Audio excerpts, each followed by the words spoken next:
Make sure you download the Woodward Sports app in the App Store and the Google Play Store today. Take Woodward Sports with you wherever you go and listen live on your phone or mobile device. Good morning, everybody. You're tuning into the Morning Wood on the Woodward Sports Network, featured on the Roar 93.5 FM, 99.1 FM, and 94.7 HD2. Happy Tuesday. We had Monday Night Football last night, didn't we, boys? Welcome, by the way.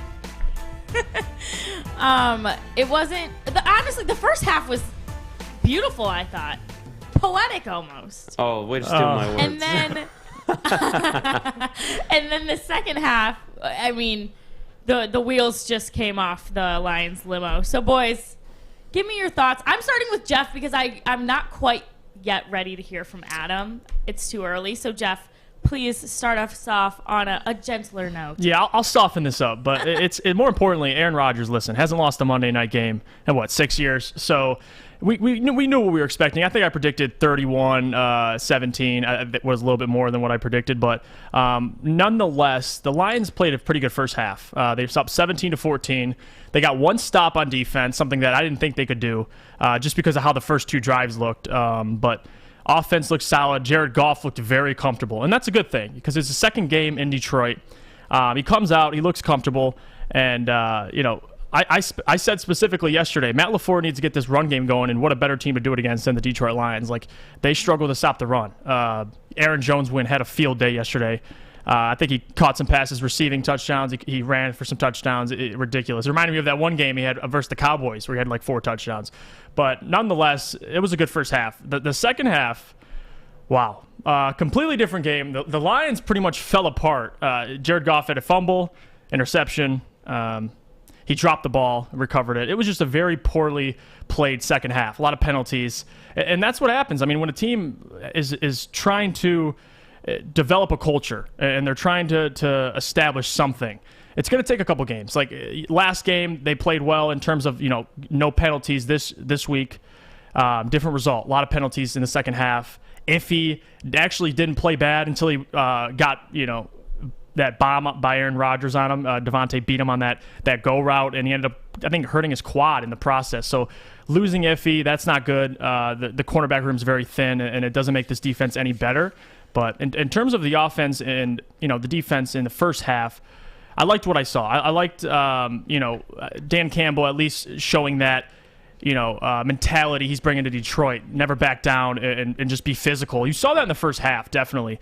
But not scoring a single point in the second half, that is depressing. And you can't just let that just slide. But, I think the Packers, after the second half, scored on pretty much every single drive. And they scored on 2 out of the 3 in the first half, so they were just very efficient. Pretty much every single drive the Packers went down and got it was a touchdown or a score. So it is what it is. I think I did say they have a chance to be 0-3 through these first 3 games. Now, can you show good things in those 3 games? Yes. You can show that you can compete in the first game, late in the ball game. The second game, the first half, yes, you competed in the first half up by a field goal. But you just got to play better through the entirety of these games. You can't start the first half great or end the second half great. You just got to get off and start running and, just be consistent throughout the game. But they'll learn that. It's just the talent's lacking on this team, and, they're playing as hard as they possibly can. So it is what it is. But losing Iffy is not a good thing. I will say that.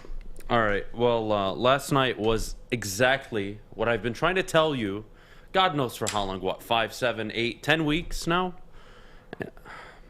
Let's start with the game, right? Lions come out scripted, get a touchdown on their first opening drive. It looks good. They're up 7-0. Green Bay walks down, scores. Lions get the ball back. Lions walk down again. Script. Everything goes well. Perfect. Feeling good. Everything's well scripted. They go down, score again. Packers answer. 14-14. Lions before halftime get a field goal. Poor clock management. Could have probably, given the momentum and the way the game was going, they probably had a better chance at going for 7. But regardless, they walk into halftime with a halftime lead of 17-14. And in typical Dan Campbell fashion, this coaching staff fashion, and Detroit Lions staff fashion, they make 0 halftime adjustments. The Green Bay Packers make all the adjustments, and we see a donut put up in the second half. The Lions unable to move the ball. But hey, TJ Hockenson late in the game, 3-4 catches on the sideline. St. Brown got a catch. Khalif Raymond got a catch on the sideline. They were driving down the field. Granted, it was a turnover at the end. But hey, when you play against prevent defense, it really looks like Jared Goff can throw the ball to the sideline. It's quite impressive. Jared Goff accounted for 43% of your rushing yards last night. The only reason you were in the game to start was that your script actually worked for the first 2 drives. And then one team made adjustments, the other didn't, and it became a blowout. And there was no 16 points in the last 2 minutes of the game for you at home to flatter yourself with. No, reality started to check in. TJ Hockenson is an elite tight end. Now you have that going. Your running backs that we all agree are nice, well, they were held to under 80 yards. Or I believe 83 yards total. Not even, actually. It was much less. Goff accounted for 43% of 108 yards, so whatever that is. So under 60 yards, basically, from your 2 feature backs. The O-line played great, especially Penei Sewell. Jared Goff had the whole day, the entire game. And I'm not sure here. 2 turnovers from Jared Goff, a brutal drop snap under center, a horrible interception. He should have had multiple interceptions, but regardless, you want to take away positives, the offensive line was very good. TJ Hockenson is elite. There's no questioning it anymore. Penei Sewell is very good at the left tackle position. There's no debating that anymore. But there are more negatives than positives from last night's game, especially from the coaching staff. I was very disappointed. You don't walk in a halftime up 17-14 and then just come out and think you're going to keep running the same stuff and that's going to work against a well-coached Green Bay Packers team that, mind you, has been to the NFC Championship the last 2 years. They're a good football team. So they come out with adjustments and they totally stop Detroit in the mud. Detroit couldn't do anything in the second half. They couldn't get anything going. Penalties, Adam. The penalties. Don't talk to me about the penalties. They had 9 penalties. Green Bay had 5. It wasn't that much of a difference. The penalties didn't have an effect on the game. Keep telling me Jared Goff is your Lord and Savior. Keep telling me Jared Goff is Matthew Stafford. Please, humor me. Humor me that Jared Goff is 5% of the quarterback that Matthew Stafford is. In the 8 years prior to Matthew Stafford becoming a Detroit Lion, the Lions averaged 3.8 wins a year. 3.8. You're talking the absolute bottom tier team in the NFL. Stafford walks in, and in the 8 full seasons after that, where he suited up for all 16 games, they averaged 7.8 wins a game. 7.8. And now you're back to your dumpster fire. Jared Goff is a better quarterback. Jared Goff is going to win MVP, Adam. He's going to show you. Jared Goff is going to win MVP. He's going to, with this O-line, he's going to show you. They're going to run play action. It's going to work. They're going to be able to run the ball every week. Keep telling me. Keep telling me. The team needs help. Now, is Goff completely responsible for last night? No. The team's not good. I've been trying to tell you this for months now. The team is not good.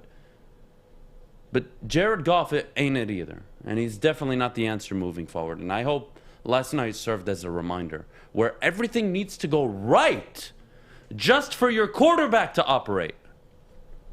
I can't guarantee, neither should no team in the NFL can guarantee that every play goes right. It doesn't. It's not how the NFL works.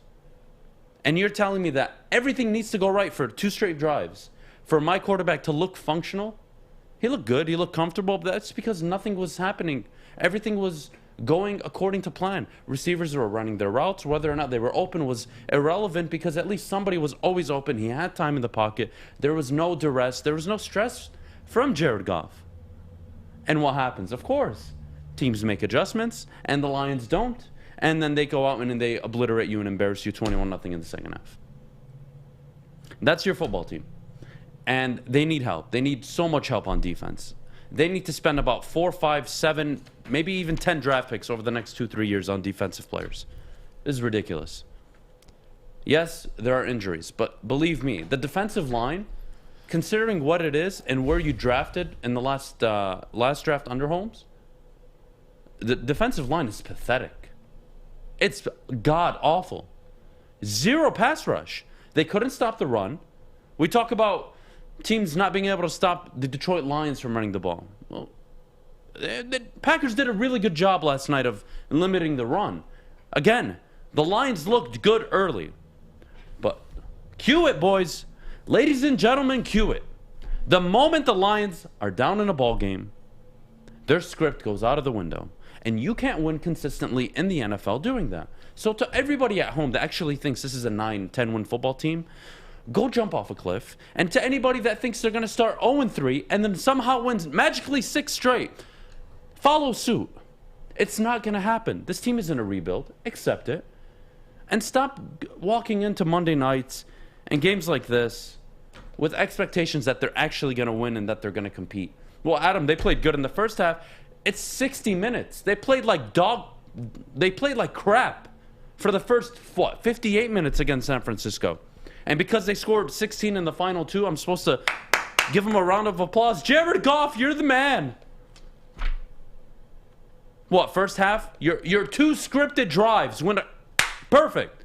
Teams make adjustments. You gave me a donut. Great. Congratulations. Congratulations, Detroit. I hope you woke up this morning and maybe you just understood that there's a reason why Dan Campbell, Brad Holmes, nobody in that organization has come out and said, we think we're a better football team than people are giving us credit to be. We think we're going to be in the conversation of the NFC North contenders. Like, they know they're 2 years away. So why are you going into every week with the expectation that we can beat the Niners? Oh, no, you can't. Adam, we can beat the Packers. They just lost to the Jaguars. No, you can't. Adam, we can beat the Ravens. Come on, keep telling me. You're going to keep telling me they're going to beat every single team this year. And then eventually, one game, you're going to be right because they will win a game or 2. But you just keep this up. They're just not a good football team. So do everybody a favor and stop expecting this team to win this year. And next year, for that matter. Is there more I can say, Jeff? Not really. Can we mutually agree on this, though? They should not go quarterback whatsoever because a guy sitting behind Jared Goff is not going to help this atrocious defense.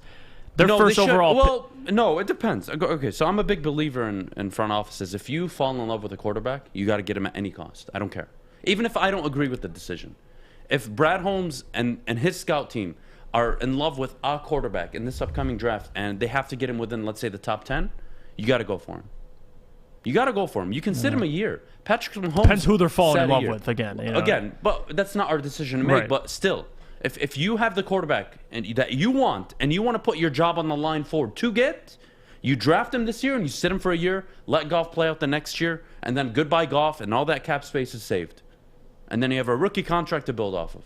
And by then, you'd have 3 whole drafts, actually, to improve your roster enough to support a rookie quarterback. And you'll have money, so you can go out and get players in free agency.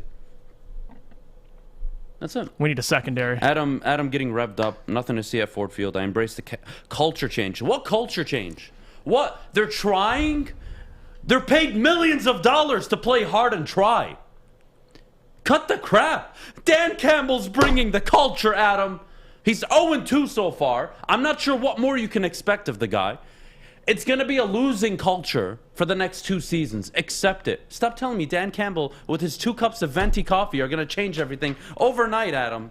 It's not. It's not going to happen. So get over it. Kennedy? Done? For now. I know. That's true. All right, you guys. When we come back, I know it's going to be a shocker. We're going to talk some more Lions, so make sure you stick around for that. But before we go, we need to hear about our friends over at Northwestern Tech. All right, listen, let me tell you about our buddies over at Northwestern Tech. You can start a new career in an industry that is always essential. It's the heating and cooling industry. You can learn more today by visiting northwesterntech.edu. Welcome to the Call Sam Chopper Shop, where you can win a custom-built chopper while helping our veterans at the same time. Watch as the Bad Pig Custom Team turns this bike into a one-of-a-kind classic chopper. And when it's finished, we'll be donating the bike to Volunteers of America Michigan to raffle off in support of our vets. A great cause to give back to those who've given so much. Watch for Call Sam Chopper Shop episodes on our social media channels and get your raffle ticket today at callsam.com/Chopper Shop. Welcome back, everyone. You're tuning in to the Morning Wood on the Woodward Sports Network. Glad to have you here on a Tuesday. All right, we know what happened last night, Monday Night Football. The Lions did not pull it out the way we wanted them to, but that being said, What were you guys impressed with? Obviously, that O-line, I think we can all agree, was the star of the show, but I want to hear it from you guys. So, Jeff, what were you impressed with last night? Probably only really two things. Number one, it's TJ Hockenson, and goes back to the conversation me and Adam had before the season of where TJ Hockenson's ceiling is amongst top tight ends. We both mutually agreed he could be top 4 by the end of this year. So him making strides like this as the number one really receiver at a tight end is magnificent, especially for this fan base. But the second thing would be this offensive line. It has to be. Without Taylor Decker, how well they're playing and the mistakes Matt Nelson's making. Imagine if when Taylor Decker gets back, they're going to be a great group for us, and I easily could be top 10 in this league. I think they're going to be, one of the Lions, strong, parts of this team. And then other than that, it's hard to say. You can't really say the run game. They didn't really commit to it last night because they were down. In the second half, Jared Goff had to throw the lights out. But that's the only thing I really took from it. I mean, maybe you could say I liked how if he played a couple, possessions he was in there, but he hurt his quad, so he's not going to be back for a while. So it really just comes down to those two things. It's the offensive line and it's TJ Hockenson, because if you want the Lions to ultimately end up where we think they're going to end up, you want TJ to be there playing the best ball he's ever played, and then you want your offensive line to be amongst the top in the league. Those are the two things I took from it. The defensive line showed some flashes, got after Aaron, but for the most part, they couldn't stop the run, and they were just getting abused. So you can't really bring into the defense. Get Derrick Barnes in there, but that's another conversation. But yeah, the offensive line and TJ Hockenson, those two things stood out to me the most and should have any Lions fan looking forward to the future, for sure. Yeah, the only positives were Penei Sewell at left tackle is a stud. He's a stud. Night and day difference between how he played in the preseason at right tackle compared to how he's played in his first 2 regular season games against teams that actually have a good edge rush. I'm impressed. I'm so happy for Penei Sewell. We'll get to Penei Sewell and whether or not he should be the starting left tackle moving forward later. But what was I impressed with? Well, outside of Hockenson, DeAndre Swift's pass catching ability and the offensive line, there's nothing for me to praise today. Quintez made some plays. Quintez Cephas made some plays. I hope there's something there. Yeah. The Lions need Cephas to develop into a 2. If he can be a 1, that'd be ideal. But, at least a number 2. And he looked good. He made some plays early on, but he was quiet the rest of the night. So, you take it with a pinch of salt. 3 out of his 4 catches came in the first half. I mean, no. There wasn't much to be impressed about. The Lions came out scripted for their first 2 drives. Literally everything went according to plan. That doesn't happen in the NFL. They scored 14 points. That was great. They went down, managed the clock horribly because they were afraid to give Aaron Rodgers the ball back, and that's just the truth. So they settle for a field goal. Okay, they walk into halftime with a lead. Keep in mind, the so-called savior of the Detroit Lions, Jared Goff, under Sean McVay was 37-0, heading into a game when he has a halftime lead. 37-0. He's never lost a halftime lead. And, of course, first game with the Lions, he loses. So I find it ironic. I really do. It's just trash across the board. The team played completely bad. The defense is historically bad. Like, we couldn't have imagined walking into the year that they could be actually worse than last year under Matt Patricia. Hey, I said the offense. And offense. somehow, under Aaron Glenn, they look way worse. Now, that's not Aaron Glenn's fault to say completely. He needs to coach these guys up way better. The defense is void of talent, so I'm not going to overreact, but my goodness, that defense is way worse. The defensive line, you draft 2 defensive linemen, you have a Trey Flowers, you have Michael Brockers, and you're offering zero pass rush. What is this? This is embarrassing. There's nothing for me to literally sit up here and say, wow, the team has been great. Lots to look forward to in the future. Excited. No, what? You have a tight end. Hopefully you don't waste his career like you wasted Barry Sanders, Stafford, and Calvin Johnson's career. So how about we start there? That'd be nice. You have running backs. Good. You have an offensive line. Very good.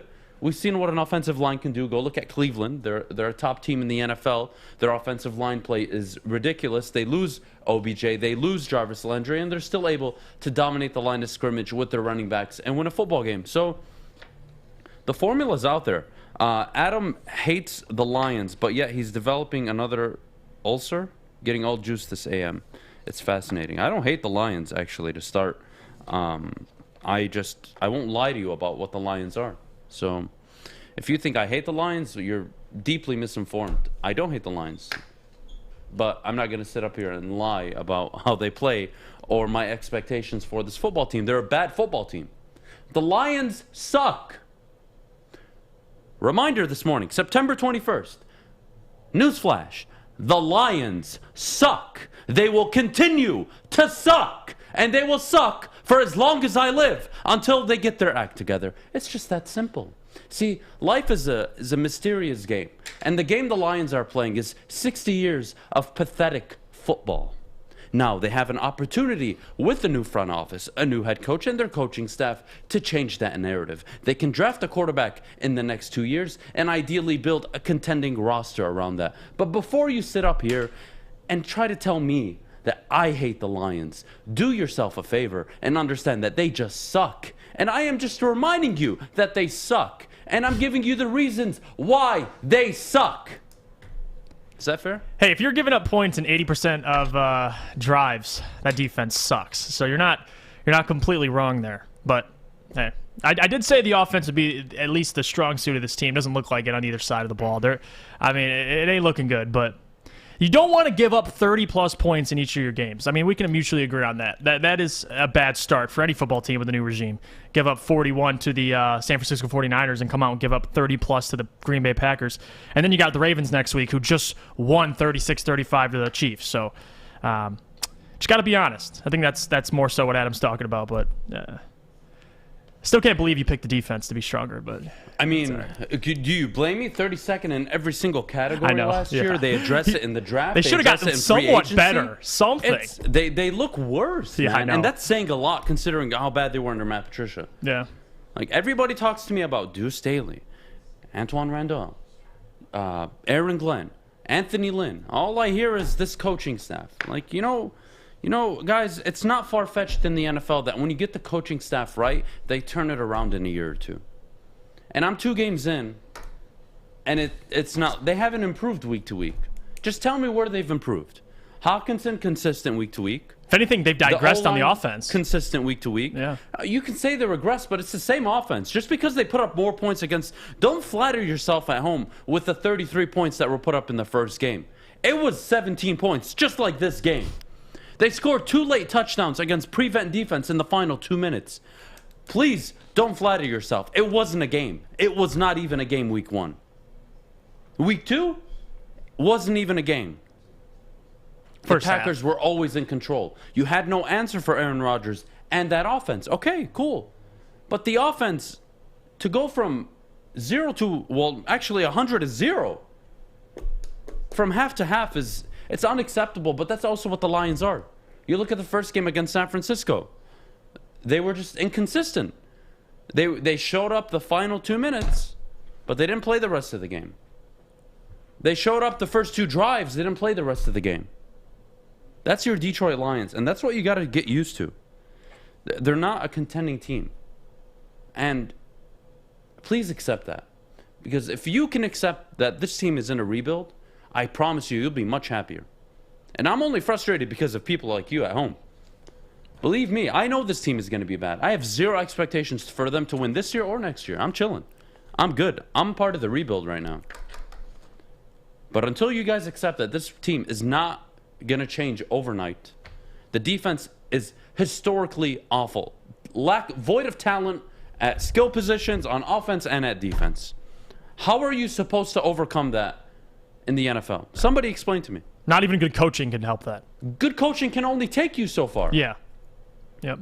So everybody knocked the Cleveland Browns. Adam, we can be just like the Cleveland Browns. No, you can't. No, you can't.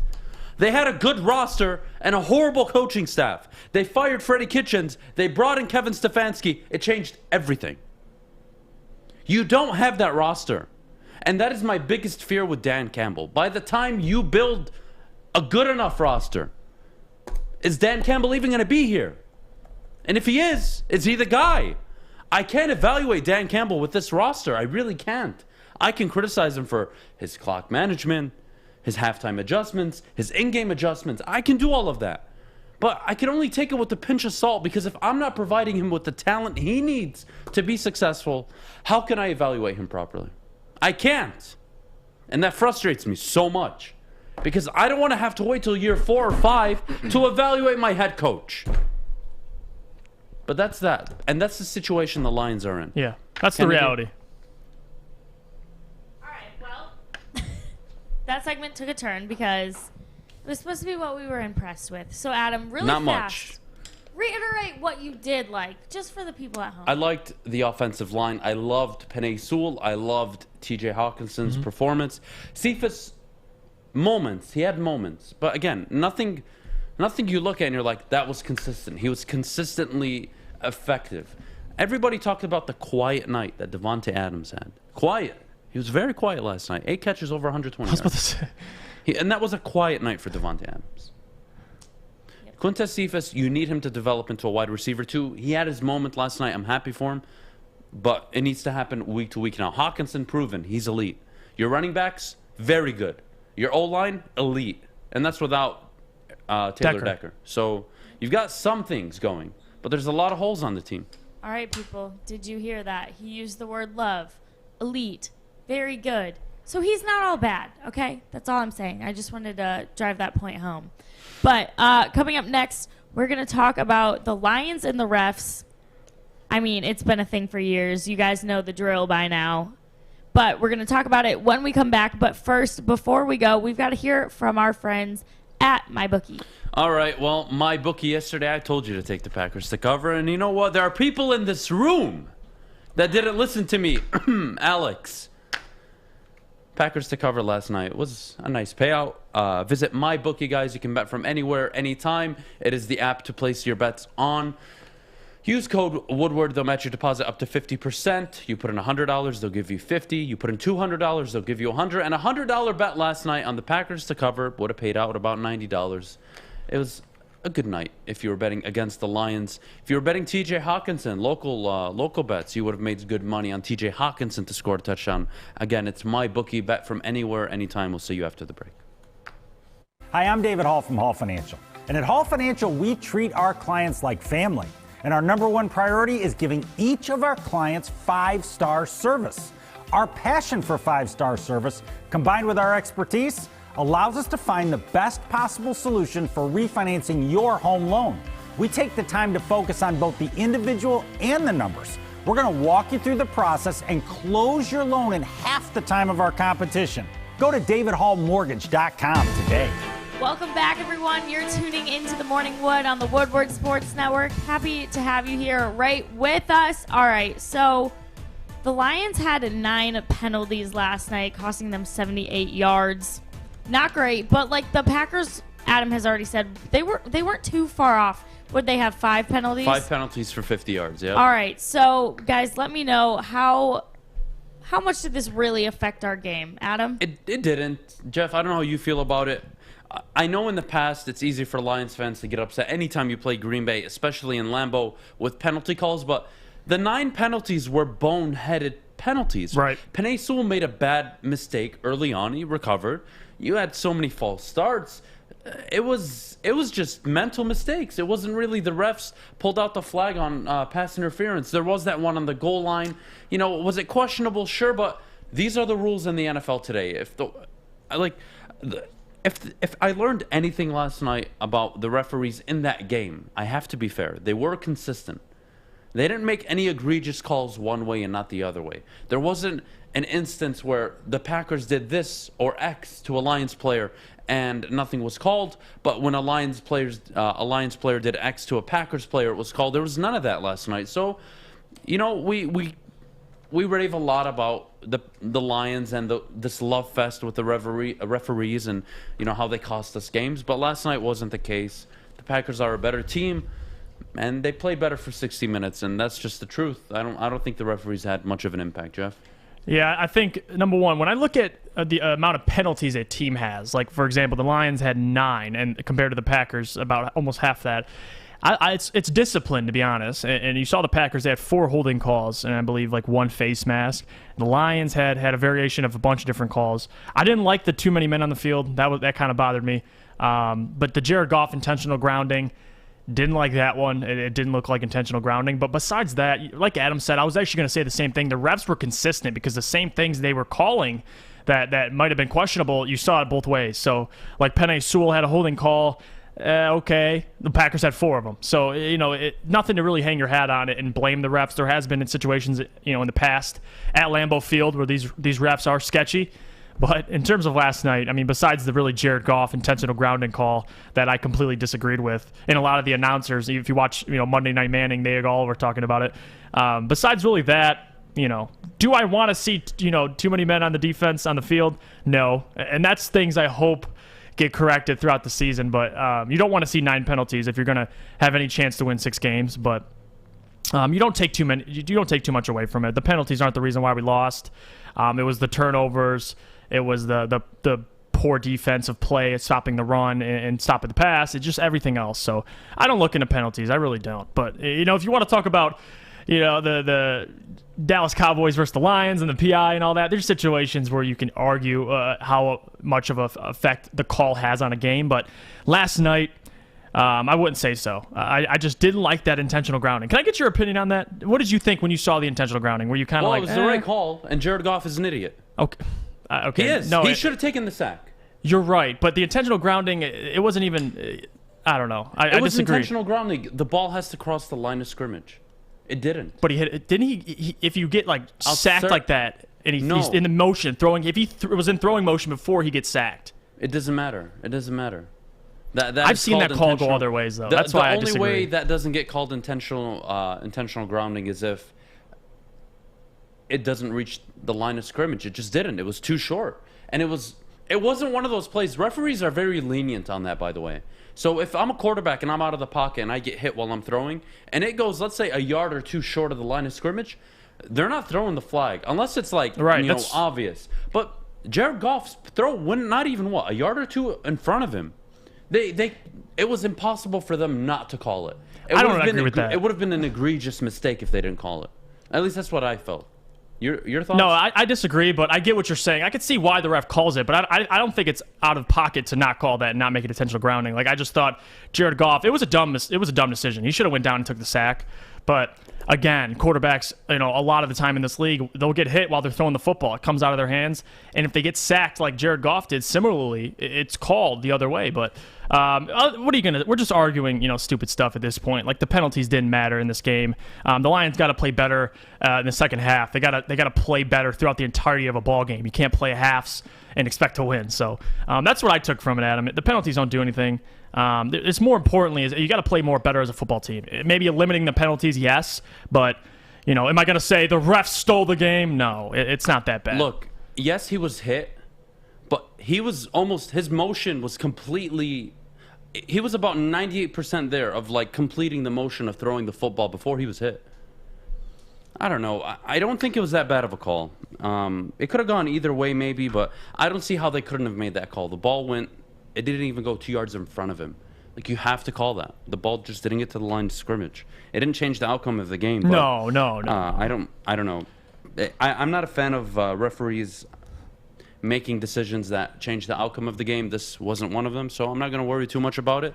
I don't think that's what you need to take away from the game. I think more importantly, it's the slip, the Jared Goff ball slip out of his hands. I think that was more eyeballing than the just stupid intentional grounding call. If things went really wrong for the Detroit Lions, Jared Goff could have easily had 4 to 5 turnovers yesterday. Right. They walked away with only 2. It could have been 4 or 5 very easily.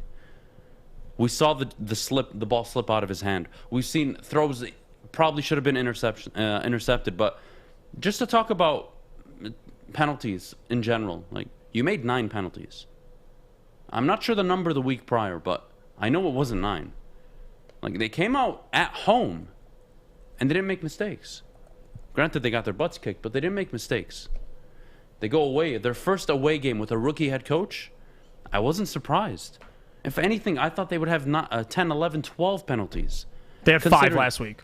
Well, there you go. They nearly doubled their penalties, and it could have been more. Like, this is your first away game as a rookie head coach. I'm not surprised, but I don't think it had an impact on the game. It wouldn't have mattered. I believe that play was on 3rd down, so it's still going to be 4th down either way. I'm not looking too much into it, Kennedy. Yeah, but Adam, do you see why Lions fans, based on the past, kind of tend to overreact to the refs, especially in Green Bay at any away games? I mean, my brain always just goes to the Cowboys game. Lions fans are traumatized, and as they should be. I mean, there have been some egregious calls over the years. We all know the Trey Flowers call recently. You have the Dallas Cowboys non-defensive pass interference call. The list goes on and on and on and on with calls that you're just like, how do you make that mistake as a professional referee? A lot of them at Lambeau. Why is it always happening when we're playing at Lambeau? And it's a consistent theme. But last night wasn't the case. I'm not interested. I'm not interested. I don't think the penalties had an effect on the game at all. I want to segue a little bit to the linebacking core. It's something I want to discuss before we get into the Lions defense overall. Derrick Barnes, we're going to talk about him later in the show, should he be playing more. But what are we doing? If you're a coaching staff, we see this a lot in college. You're up big or you're down big. It's like, all right, let's get our guys out there. Like, let's see them play. The Packers didn't take off their starters. Why couldn't you rotate at linebacker?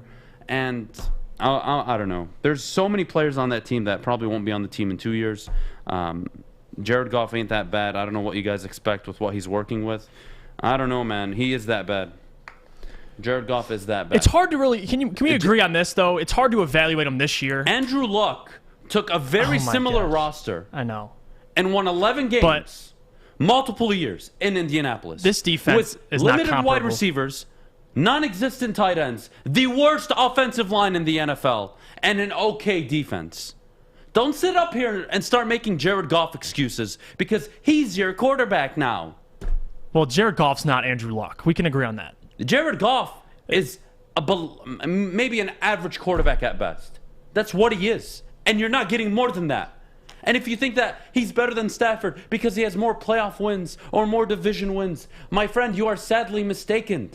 He's not 5% the quarterback that Stafford is, let alone all these other quarterbacks that are in the probably anywhere from very good to elite status. Jared Goff was in that conversation his first 3 years. Well, he's flaked out since. We're 4 years in now. He's a turnover machine. The script will never change. And that's just the truth. So, we got to move on. We got to go to break. Kennedy, get us out of here. All right, coming up next, like Adam said, we're going to talk about this Lions defense. But before we go, we've got to hear about our friends over at Coast. Well, since 1919, Coast has pursued one mission. It's to make the working professional's job safer and life easier. Today, Coast Lights are a favorite amongst tradesmen and women, outdoor enthusiasts, do-it-yourselfers, first responders, and more. Visit coastportland.com and use code WSN20 for 20% off your purchase. They stand by their products and back them up with a lifetime warranty. Buying for your whole crew? Sign up with our Coast crew to take advantage of special discounts, early access to new products, and more. Again, that 20% off code is WSN20. Okay, you thirsty little spin goblins. I want you to pedal into the next dimension. Spin it! Spin! Spin! Uh-oh! Carmen's falling behind. Let's give her the hiss of shame.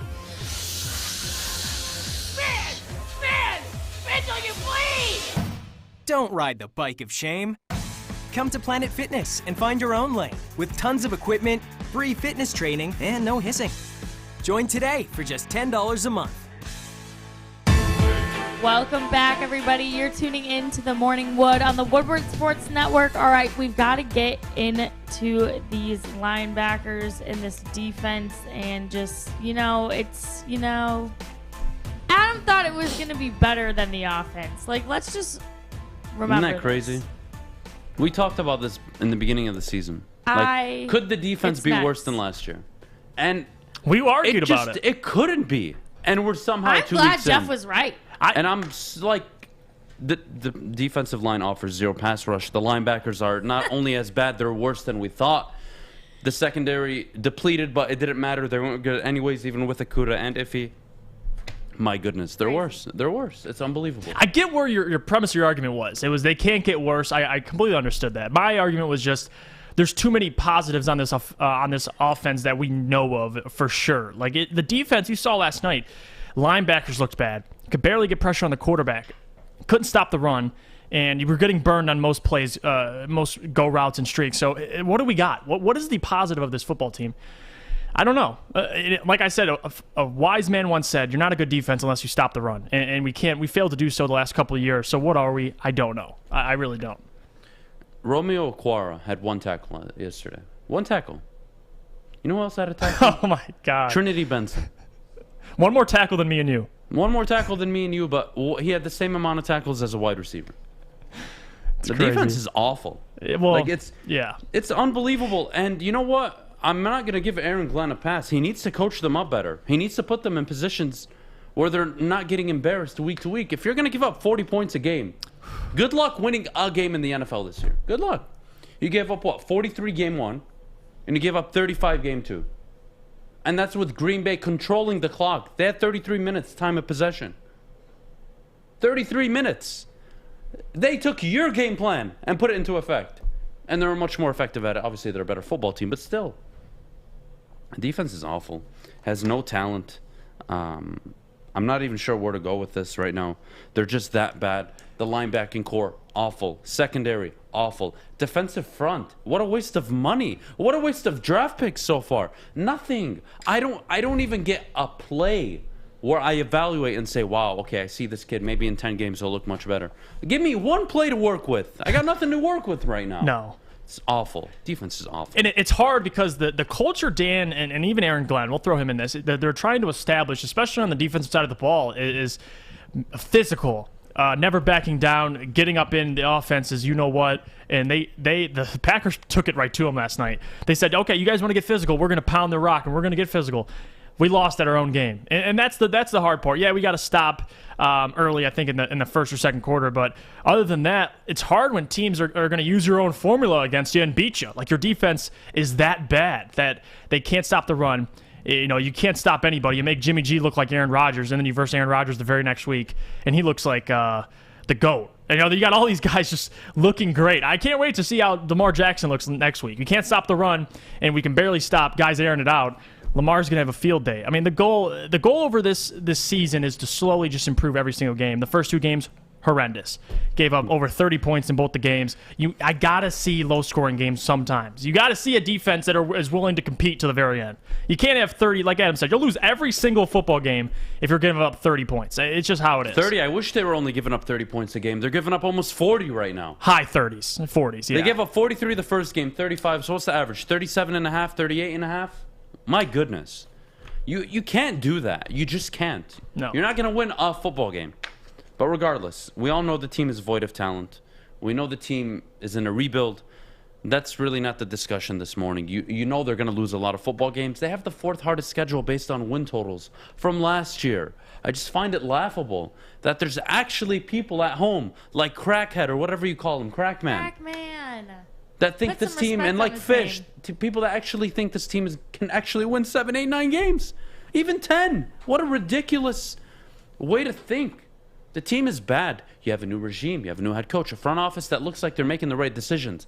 Love the Matthew Stafford trade. Why waste his last few years here? You weren't going to get anything out of him. You needed to rebuild the team. You shipped him off. You got 2 first-round picks. You got a bridge quarterback in return.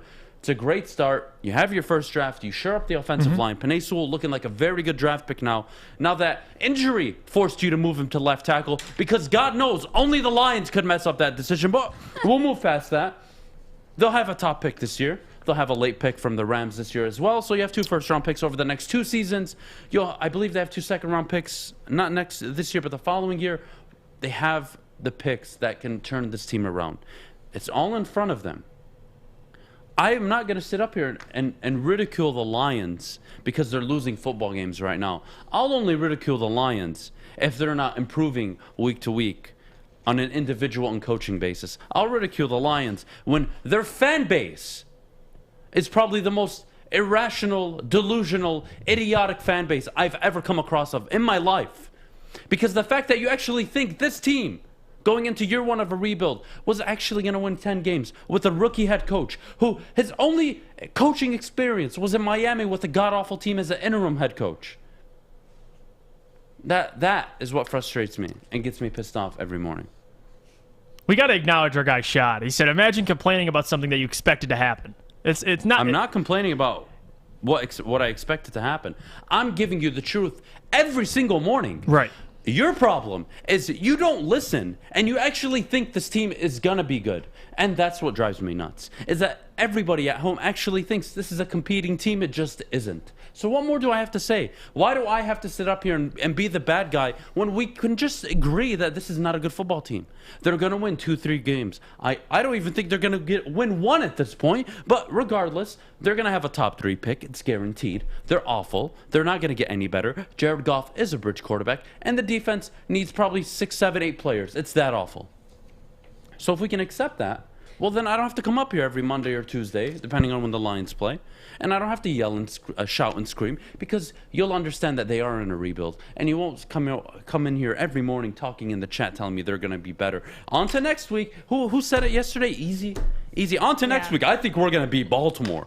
You guys just keep it going. They'll lose to Baltimore next week, and then, hey, we're going to beat the Bears. And then we're going to beat the Vikings. God, guys, I don't know. It's about improving week to week. You said it best. That's what it is all about. I don't know. Unbelievable. Have something to look network, forward to. Justin, I know, man. I know, Justin. I work with half the people here. Have the Lions winning anywhere from 8 to 10 games. I don't know who those people are. Oh, please. We know exactly who those people are. But regardless. There's like 2 of them. It's not 2 of them. It's not 2 of them. We had people on the post-game show it's literally yesterday art. saying, I expected them to lose the first 3, but they'll win the next 6. Are you kidding me? Oh, that's ridiculous. Are you kidding me?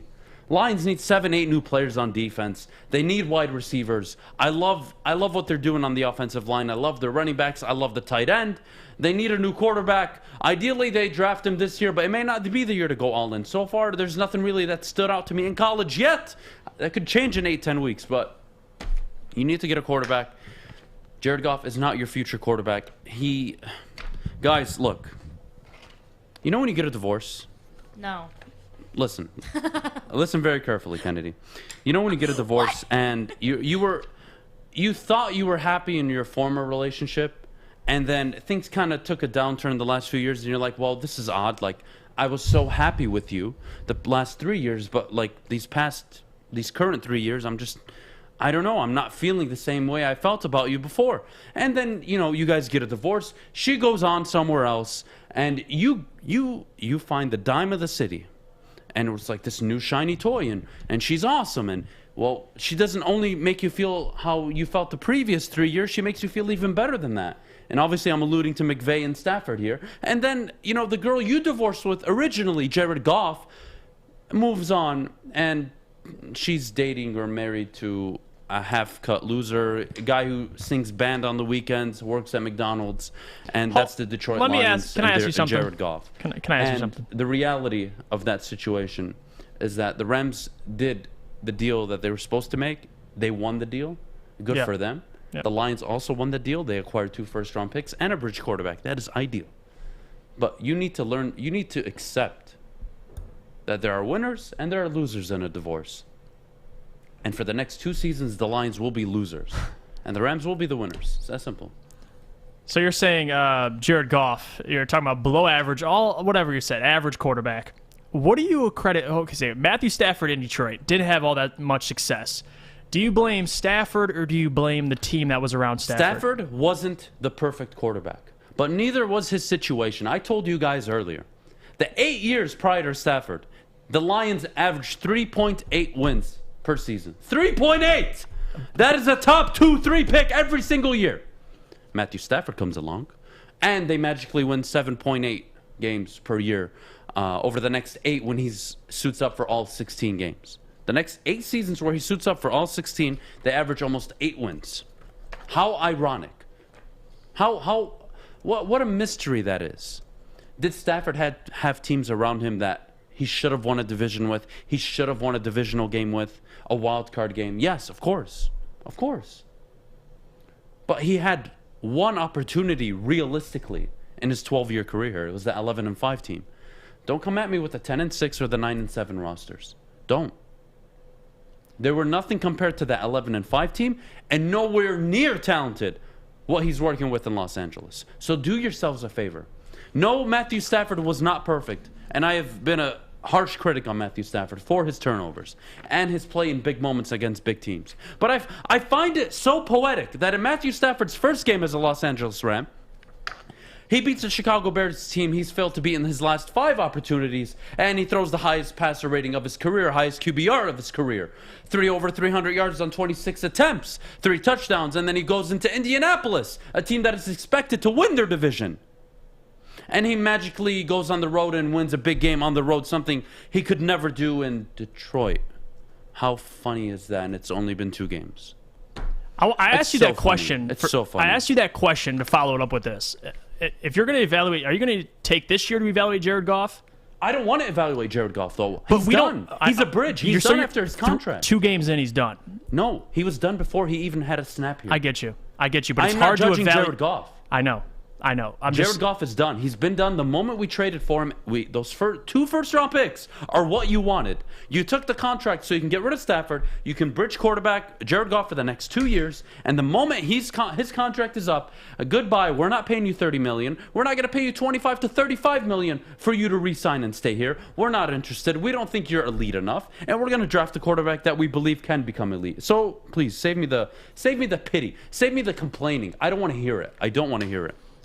And I don't want – listen, this isn't – as much as I love Adam, I'm not going to let him get this spotlight of he was the only guy that said the Lions would suck. Most people I speak to at this office, including me and a lot of other people, acknowledge the Lions are going to suck. Adam's not the only guy that said that. This is facts. If you think this team can realistically win 8 to 10 games, you're an idiot. That is how it works. So I don't know who people in the chat think. If I said they were going to win 8 games, it must not have been me. A stick must have been here. It just makes 0 sense. I'm not surprised by what's happening with the Detroit Lions. It does not surprise me. It shouldn't surprise any Lions fan. And if you realistically think they had a shot to win the division, I said they were last in the division. So how can they win 8 games? How? How can they win 8 games if I said they're last in the division? Thank you. It doesn't make any sense. So I want to address that. Adam, you're a genius for predicting they're going to suck, but a lot of people had that already pre-programmed in their head. It's not that I'm a genius. It just doesn't make any sense why people are still like surprised. Like this is no one's surprised. The NFL is trending in a direction where you want to work with a rookie contract quarterback, right? Like that. The Dallas Cowboys are past their prime years of winning with Dak. They lost the opportunity to do that. Now they're going to rely on Dak to win them football games. Same with Seattle. Same with Kansas City. Now it's a natural thing. You look at the Kansas City teams prior to Mahomes' contract that are more loaded up on defense. Now they figured out to keep all their star players by finagling the cap, but they're one injury away from being irrelevant. So look, linebackers, Kennedy, to finish this defense conversation. Lions secondary awful, linebackers awful, defensive line be better. You are the only hope the defense has, and you are playing god-awful. Get it together. Get us out of here. All right. Well, coming up, we're going to be talking about the NFL Top 10 Power Rankings. But before we go, we got to hear from our friends over at Guardian Alarm. All right, listen, you know what? Speaking of defense, a good defense, it's Guardian Alarm because they get it. A good defense on and off the field helps you feel secure. Guardian Alarm has state-of-the-art technology that helps you feel safe, all with 24/7 local monitoring. Guardian Alarm also has convenient features that let you check in on your home, control lights and temperatures, detect smoke or carbon monoxide. It will even let you lock and unlock doors. Call 800-STAY-OUT today. That's 800-STAY-OUT. Guardian Alarm has been trusted for over 90 years at keeping families safe. Opa! Introducing Papa Romano's new Greek pizza, a tasty blend of bold Greek flavors and Mediterranean toppings, including feta cheese and Greek dressing. Get a large Greek pizza for a limited time for $16.99. Order now at paparomanos.com. Make sure you download the Woodward Sports app in the App Store and the Google Play Store today. Take Woodward Sports with you wherever you go and listen live on your phone or mobile device. Welcome back, everybody. You're tuning into the Morning Wood on the Woodward Sports Network. Happy to have you here. All right, so now we've got to talk about the NFL Top 10 Power Rankings. So give me your top 10 NFL teams after Week 2. Are we going to do a back and forth? Yep. I'll start. Go for Week it. 2 in the books. We learned a lot about some teams that we thought would be contenders, some pretenders. I'll start at 10. A team I had in my top 5 last week, unfortunately, a tough loss at home to Dallas. I can't excuse it, although I expected it. It's just one of those games on the schedule that you have to lose throughout the season. The Chargers fall to 10 for me, only because I'm very concerned with the offensive line and defensive line play. Rashawn Slater looks good in Los Angeles, but Justin Herbert needs help. He can't do it all himself. The receivers looked good, but bad coaching, bad penalties are going to cost you games. It cost them against Dallas. They need to be better. I have the Chargers at 10. You know what? I mutually agree. I had the Chargers at 10 last time, and the Dallas Cowboys are outside of that top 10, somewhere in the middle of the teens. After they lost to the Dallas Cowboys, it's hard for me to just swap them because I still believe in the Chargers. I think they'll bounce back, and they're just a better team. I mean, on offense, the Dallas Cowboys look off the charts, but as a team overall, I believe in Justin Herbert. I think they still have it going. So I have the Chargers at 10. I mutually agree with you there. All right, cool. Number 9, a team that was 9 last week on my power rankings, the Arizona Cardinals. They're not moving down. They're not moving up for me. Lucky to get the W, but they showed me enough on offense. Defense, they were night and day compared to the first week of the NFL season where they dominated the Tennessee Titans. I still think the Cardinals are pretenders, but I have to have them in my top 10. I think 9 is a fair number. Jeff. I struggled here because I almost put this team at 10 and put the Chargers at 9. I have the Pittsburgh Steelers. Even though they lost last week, as a team, they're still better than a majority of the bad teams in this league. I don't think they're going to make a run this year, but nonetheless, Mike Tomlin and that defense, they look pretty good. And we'll see over the course of time if they can sustain their first week of play against the Bills. It's only 2 weeks in, but as of right now, they're just in my top 10, hanging on by a thread. Speaking of AFC North teams, the Steelers were not in my top 10 last week, and they sure as hell will not be in my top 10 this week. Moving on, the Steelers are what I always tell you they are, but you'll learn the hard way over the course of the season. You still rank they're them. They're not a top 10 football team, but you'll learn. Just like Stick learned last year about the Steelers and everybody else, you'll learn this year when I tell you about the Steelers. Maybe you should listen. Number 8, Baltimore Ravens. So impressed with Lamar Jackson, and should they have lost the game without that fumble? Sure, we can go back and forth on it, but you know what? They still put themselves in a position to win the football game, and I got to give them credit. I think they're a top 8 football team, even depleted at running back. The defense looks solid. I think they can make plays. It all relies on Lamar Jackson's ability to stay healthy. He goes down, this is a 4-5 win football team. It'll look really bad. But right now, I got the Baltimore Ravens at 8. Jeff? I have the Seattle Seahawks at 8. I think they just lost last week by, a couple points to the Tennessee Titans in overtime. I think they bounce back, but right now, after that loss, they fall to 8. They're still in my top 10, but we'll see how they progress. I think they get a win next week, and they slowly start moving up. But as of right now, they're at 8 for me. All right, perfect. Number 7, I've got the San Francisco 49ers. A good win, in my opinion, away in Philly. Philly look good. They're not a team that you're going to push over, and honestly, I'm not sure why people aren't talking about them as potential NFC East contenders. Like, that division isn't all that. Dallas inconsistent, Washington inconsistent, New York 0-2. Philly just balled out week 1. Week 2, barely lost to a very good San Francisco 49ers team. I was impressed. They were able to move the ball, just bad penalties and unable to convert in the red zone is what cost them. I like the 49ers, a good win, 2-0, good start. Again, a team I felt could contend in the NFC. So far, so good. They're number 7 on my list. I have 7. I still have the Cardinals, and I understand what happened last week to the Cardinals, but you have one game where they played absolutely like a top 7 team in the NFL. The next week, they looked like a top 15 team. So I don't really know what to expect. They barely sniffed a win out from the Minnesota Vikings. I still have them in my top 7. I think, they're respectable. They're a respectable team, especially on defense. I mean, they had a bad week last week, but I think they bounced back. They're 7 for me. I think Kyler Murray slowly starts to improve. It just depends how long can Kyler Murray last with being healthy and being 100%. That's all that concerns me. I have him at 7. All right, fair enough. I don't have Seattle in my top 10, just a FYI. Why? They're not in my top 10 because this is the problem with Seattle. They don't have a defense. It's so inconsistent, and they're so Russell Wilson dependent. I can't consider them a top 10 team. They completely fell off. I was considering dropping the Chargers or the Cardinals for the Seahawks, but they're just off there. They're 11 or 12, but regardless, number 6, a team I'm very high on right now, and a quarterback I'm very high on, and a quarterback I'm very happy for. Derek Carr and the Las Vegas Raiders are number 6 in my power rankings this week. So impressed with what they were able to do. They beat a Pittsburgh Steelers team that has one of the best front sevens in football. They go on short week notice. They go play Baltimore to start the year. Then on short week, they go and play and beat Pittsburgh. Those are 2 good AFC North football teams. To walk away 2-0, Vegas should be proud. I have them as the number 6 team on my top 10 power rankings this week.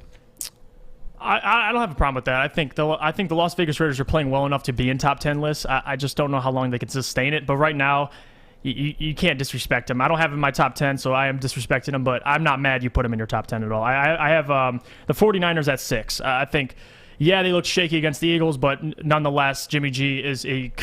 he is what he is. He is what he is. He's a game manager, and they defensively they look solid. So if you got a defense like that, you can run the ball effectively, and you got Deebo Samuel making plays. I still have him at 6. I think Kyler Murray's a better quarterback, but as a team and coaching staff, I believe in the 49ers. So okay, I got fair him enough. at 6. Let's run through 10 through 6 before we get into the top 5. Jeff, my 10, Los Angeles Chargers. 9, the Cardinals. 8, the Ravens. 7, Niners. And 6, the Las Vegas Raiders, which I'm sure surprises many people, but doesn't surprise me. Jeff, your top 10 to 6, if you could, real quick.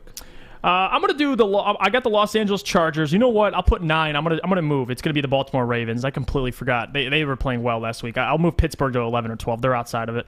And then Seahawks are 8, Cardinals are 7, and then the 49ers are 6. I'll put them. Very good. That's so top 5. Would you like to do the honors? Yep. I think we agree here because I haven't heard you say them yet. Yeah. So I'm gonna assume it's a team in Ohio. Yes. All 5 right. is Cleveland. Cleveland Browns. You saw them. They beat the Houston Texans, which it's the Houston Texans, but nonetheless, they're stacked as a football team. You could say what you want about Baker Mayfield and him as a quarterback, but you cannot deny when a team is stacked around Baker, he can do his job. Will he make it far to the playoffs? Will he have those turnovers in the playoffs? Maybe, but as of right now, if you don't have him in your top 5, I don't know what you're smoking. All right, well, we agree. Cleveland Browns, number 5. The offensive line alone is what absolutely just fascinates me with this. It drives me nuts how good they are. It really is. You lose OBJ, you lose Jarvis Landry in game, and you're still able to put up the amount of points the Browns did. Yes, against the Texans. But you know what? They stuck to their identity. Baker played hurt. Nick Chubb, Kareem Hunt dominated because the line of scrimmage was being dominated by their offensive line. I love the Cleveland Browns. Number 4, Jeff. Number 4, I got the Buffalo Bills. I think... Wow, I mean, you have him in your Super Bowl. I have Josh Allen as the MVP this year. I think the Buffalo Bills are a team not to be played with. I think Week 1 was a anomaly. I think they bounced back. Week 2, you saw it versus the Pittsburgh Steelers, or not Steelers. I'm sorry, versus the Dolphins. Absolutely destroyed them. So I got the Buffalo Bills in my top 4. All right, fair enough. I agree. Buffalo Bills number 4.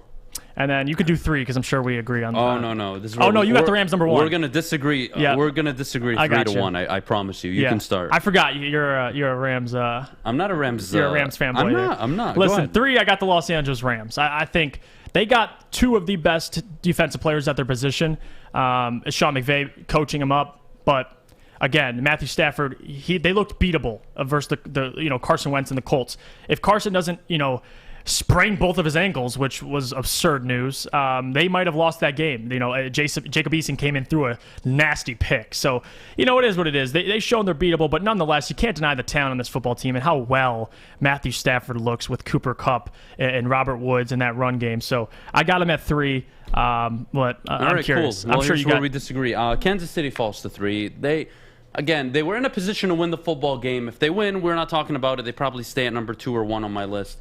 But no, they fall to 3. The defense is atrocious. Although Patrick Mahomes is that great, I don't want to have to rely on my quarterback to put up 40 points for me to win a football game. It's not fair to him. It's not fair to my team. It's not enough. There's not enough consistency there. It's why I think, again, this is a team that's been to back-to-back Super Bowls. I don't think this is the 3rd straight year they make it. They're going to be in my top 5, top 8 all season long, depending on the regular season they have, but I don't think this is their year. I think they fall apart. They need to address their defense. It's not looking good. Kansas City, number 3 for me. Jeff, I'm sure they're your number 2. Yes. Yes. I got Kansas City at my number 2, only because of this. You saw the loss versus the Ravens. They didn't. Yes, defensively they looked vulnerable, but if Clyde Edwards-Helaire doesn't fumble that ball, they're on to victory and they're 2-0. So I believe you saw it week 1. That was the Kansas City we know. You go down in the game. You saw it all last playoffs when they went down. They'd claw back and win football games. You want to see them start better early, but at the same time, it's Patrick Mahomes in this offense. You never count them out. They just got to figure it out defensively, so that's really the only thing. It's like reminds me a little of the Seattle Seahawks. They're relying too much on Russell, but again, Patrick Mahomes has better weapons, so it might go well for him. I got him at 2 still. I think they make a trip back to LA for the Super Bowl, but yeah, they're at my 2 spot, and we all know who your 1 spot is probably. Man, easy. Honestly, I hate to do this, but Derek Carr looked awful week 1. Really? He looked awful week 1? He looked pretty good. Are you kidding me? He threw for, 400 yards? It was like 300 Easy. If Derek Carr looked awful week 1, then half the league should be out of the NFL. Half the quarterbacks in the league should be out of the NFL. Half of them. More than half. 80% of the quarterbacks in the NFL should be out of the league based on his logic, but we'll move on. Number 2, I had the Los... I misread my list. The Bucks? No, actually, it's the Los Angeles Rams. Sorry. Oh, okay, good. Yeah. No, the Rams are number 2. I think they're the only threat in the NFC to the Tampa Bay Buccaneers. So we both have the Bucks at 1, but we'll get to them later. Matthew Stafford and the Los Angeles Rams look good, whether you want to admit it or not. They go home opener, smash Chicago, wasn't even close. Stafford, super efficient. Week 2, go on the road against a very good football team. A football team with one of the best offensive lines, a pretty decent secondary, strong linebacking core, great running backs, okay wide receiving core with T.Y. Hilton now, but Michael Pittman played well. And you went on the road and beat them. That's what you're supposed to do. And you didn't hurt yourself. Outside of a punt going directly into your snapper's thigh, falling into the end zone and giving Indianapolis a free 7 points. But regardless, for me, they're the number 2 team in the NFL. I think they're very close to 1, but let's talk about the number 1 team in the NFL, Jeff, the Tampa Bay Buccaneers. We both agree. So, number 1, I got Tampa Bay. Listen, that offense, and even defensively, they're going to figure it out. You saw week 1. Gave up, 30 points to the Dallas Cowboys. Week 2, gave up 25 to a Atlanta Falcons team, who is impressive on the defensive side of the ball, but offensive side of the ball, excuse me. But nonetheless, have them at 1. They scored, 45 last night or 2 nights ago. They still look good. Tom Brady looks like he's getting younger. If you take Tom Brady in this defense, it's crazy. I mean, I agree with you. I think the Rams are the only really threat to this team because how can you compare to them on both sides of the ball? The Rams can do it. On defensively, they can get after Tom Brady in the pass game and, getting after him in terms of the pass rush. But Matthew Stafford, if he plays as well as we think he will, I think they compete with him. I'm sorry to interrupt. Easy, you should have 435 or more on more than 50 attempts. Are you serious? Jared Goff threw the ball 58 times. What do you have? 323 yards? Right. Yep. 317? So Jared Goff should be out of the league. And 90% of the NFL, I take back what I said. 90% of the NFL should be, 90% of the quarterbacks in the NFL should be out of the league based on this kind of logic. What are we doing here? All right, back to the Bucks. Jeff, the most complete team. They brought back all 22 starters. Last year, they started off slow, but this year they're not. They're going to dominate early and probably late because the chemistry's there. They don't need to build it anymore. Antonio Brown, Mike Evans, Chris Godwin, Scotty Miller, Rob Gronkowski looking like prime Rob Gronk. I mean, it's unbelievable. Crazy. They look so good. The defense isn't as dynamic as it was last year, but hey, they're still making plays. I got to say, they're making the plays. I don't think they're going to be as good as they were last year on defense, but hey, they have 15 more games to and they just lost Sean Murphy-Bunting, too. So secondary's looking, they still got some dogs in there, though. All right, well, we got to go to break. Kennedy, please take us away. Thank you very much. Okay. I will do that. Coming up next, we're going to answer the question that literally everyone's been asking us in the chat. They want to see Derrick Barnes on defense. I am hearing you guys. I feel for you guys. We'll get into that next. So make sure you stick around. But before we go, we need to hear about our friends over at Papa Romano's. Well, let me tell you about Papa Romano's because Papa Romano's has handcraft pizzas that have made them a Detroit favorite for over 50 years, 50 years. House-made dough, hand-cut veggies, and fresh cheese make the difference. The same quality goes into all their pizzas, salads, subs, and pitas. Order now at paparomanos.com. I'm looking to bring on another HVAC tech right now. We are recruiting 5 to 10 techs a month. We're looking to grow and expand. Every new tech we hire is from Northwestern Tech. The hands-on training is fantastic. They're always my first call. We love hiring Northwestern Tech grads. They come out trained and ready to work. Our program is only 10 and a half months, and our next classes are starting soon. So why wait? I'm looking to hire a graduate of Northwestern Tech. Northwestern Tech. Northwestern Tech.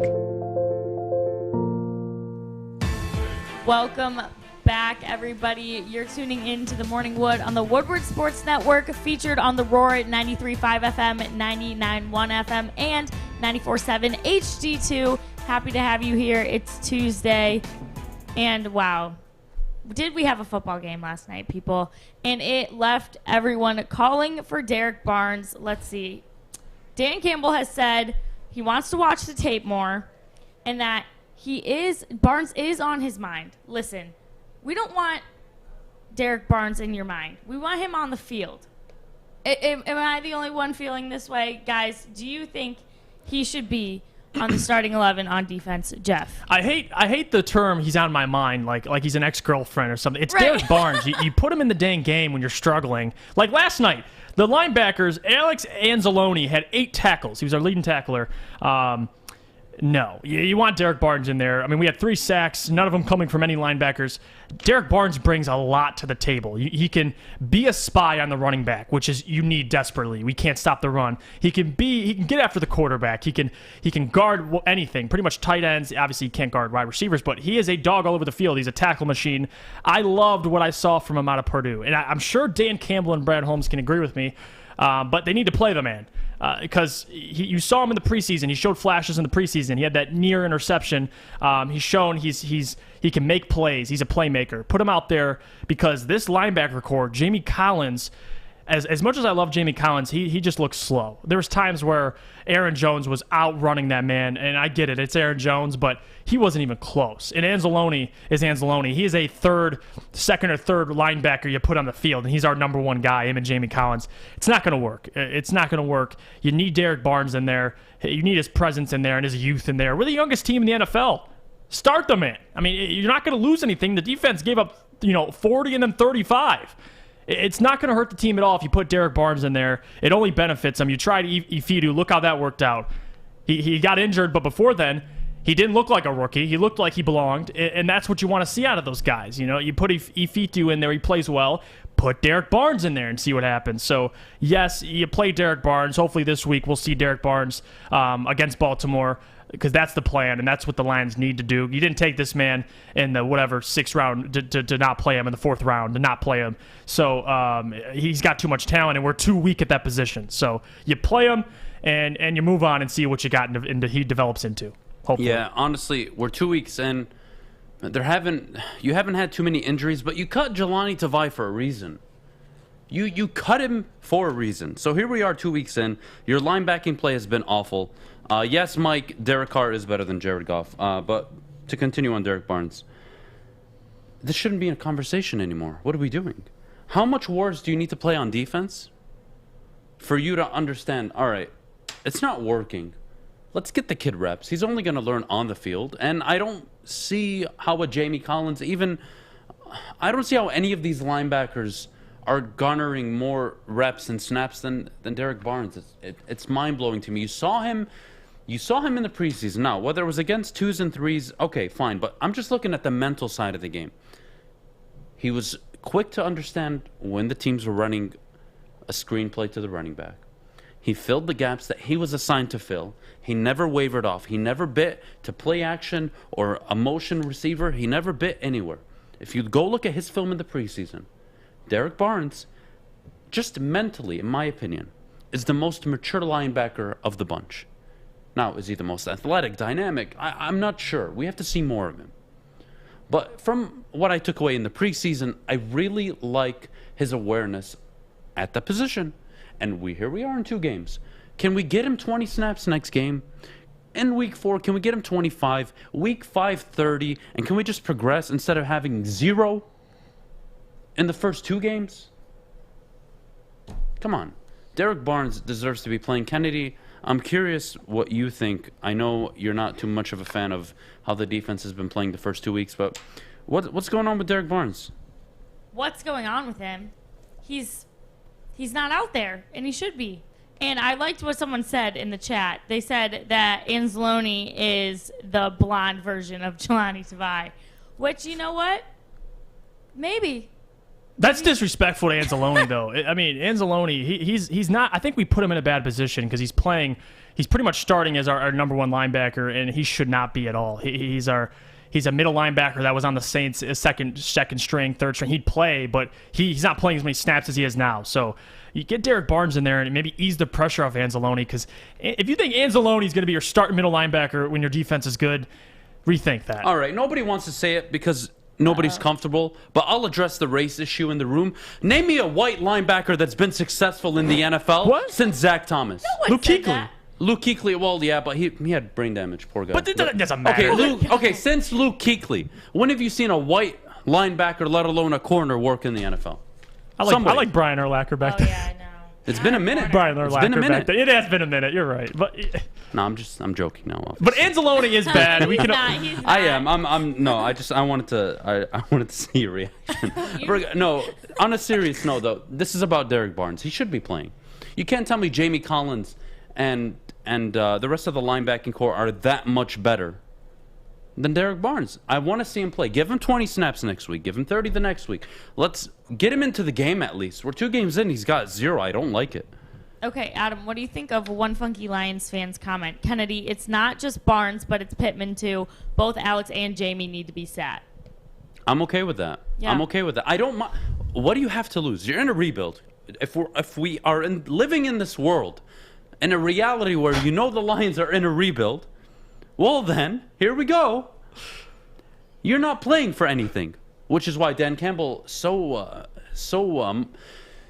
effortlessly goes for it on 4th down. Like, wow, he's going for it. This guy is he's ballsy. He's going for it. It's easy to do that when you have 0 expectations. Right. And it's easy to play young guys when you're trying to see what you have.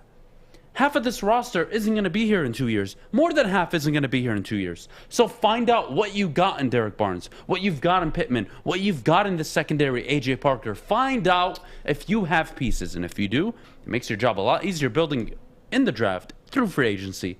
So I would say that. It's that simple, honestly. Just play the kid. Give him reps. You have nothing to lose. You have nothing to lose. Is it ideal that your first 3 games are against essentially NFC and AFC contenders? No, it's not. No. But get him out there. See how he adjusts. See if he has the speed to play the position. See if what you saw in preseason is what you'll see in the regular season. Look at the night and day difference for Penei Sewell. He played at right tackle, and I could have guaranteed you he'd be out of the league by now, or by the end of the season if he played at right tackle the whole year. It was awful. His technique was awful. He was off the line. He was awful. It was just awful. He goes back to his natural position. What happens? He actually looks deservingly of a top 5, top 7 pick in the NFL draft. It looks great, and it's great to see. So can we move on? Can we start giving the young kids opportunity? Because Dan, FYI, I'm sure you know this. Maybe you won't admit it, but the team sucks. And when they suck, it's very helpful to play the young players so you can see if they're going to be part of your future. Because if they are, that's a good thing for you. And if they're not, you saved yourself the time. Why play Jamie Collins? What is he going to do for you? He's not going to be here in 3-4 years when you actually have a good roster. So do everybody a favor, and for God's sake, put the kid in. And I hate comparing sports, but you got to look at the Detroit Pistons. Like they didn't want to play Derrick Rose, they didn't want to play Blake Griffin. Get rid of these guys. You let all the young guys play, and you compete every single game. And that's what I want to see. So far, The first game they competed, second game they did not compete, but you put Derrick Barnes in. My man Theo killed it in the chat. He said Anzalone would be better being an extra on the Thor movie. I said Anzalone is a good tackler. Like, he does good things. He can't cover, though. No. He can't cover. And I don't want to hear about the Robert Tonyan touchdown if you want to flame him for it. That was such an Aaron Rodgers throw. It was perfect. You have to understand, as a quarterback, when your tight end is basically running a seam route into the middle of the end zone and he's got a linebacker on him, the linebacker is not as athletic as a corner. So he's not going to turn around and try to make a play on the ball. He's going to follow the tight end, and the moment the tight end reaches his arms out, he's going to react and put his arm out to try and disrupt the play. Right. Aaron Rodgers put a ball in that no linebacker in the NFL could have covered. I'm not going to roast that kid for it. It's a great throw, great catch. But he was awful in pass coverage. He led the team in tackles, I believe, but... At 8. Can we please just see Derrick Barnes? Can we please just see Derrick Barnes? Don't waste my time anymore. Let me see the young kids. Let's see if they're going to be part of your future. And move on. Move on. Is that too much to ask for, Kennedy? No, and it makes more sense.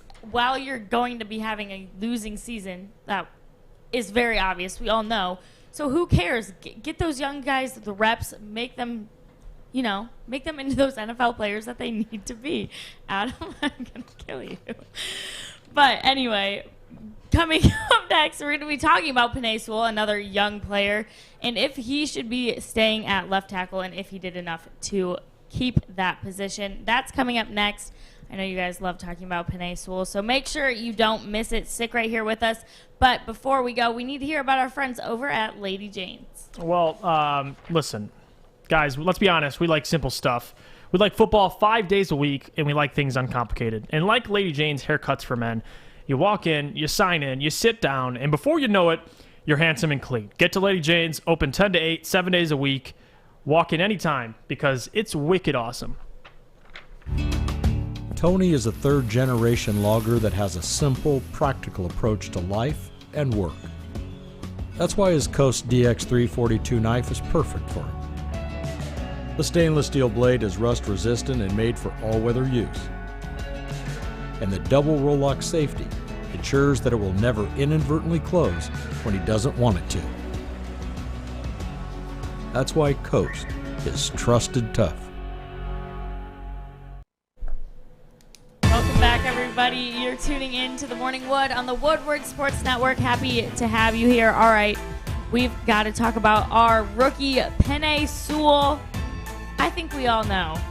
The people in this room like him at that left tackle position. I know I for sure do.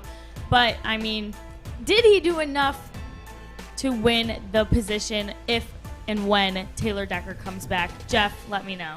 He's definitely done enough to win the position. The point is, what we're dealing with the Lions is you have a veteran in Taylor Decker who's signed a 5-year, $60 million contract last year in September. That's the problem. What do you do with Taylor Decker? What do you want to do with Taylor Decker? You have a guy who wants to play left tackle, isn't comfortable with switching the right tackle. He said it in multiple press conferences and in the interviews. His body's so adjusted to the left side, he feels more comfortable staying at left tackle. He's 28 years old.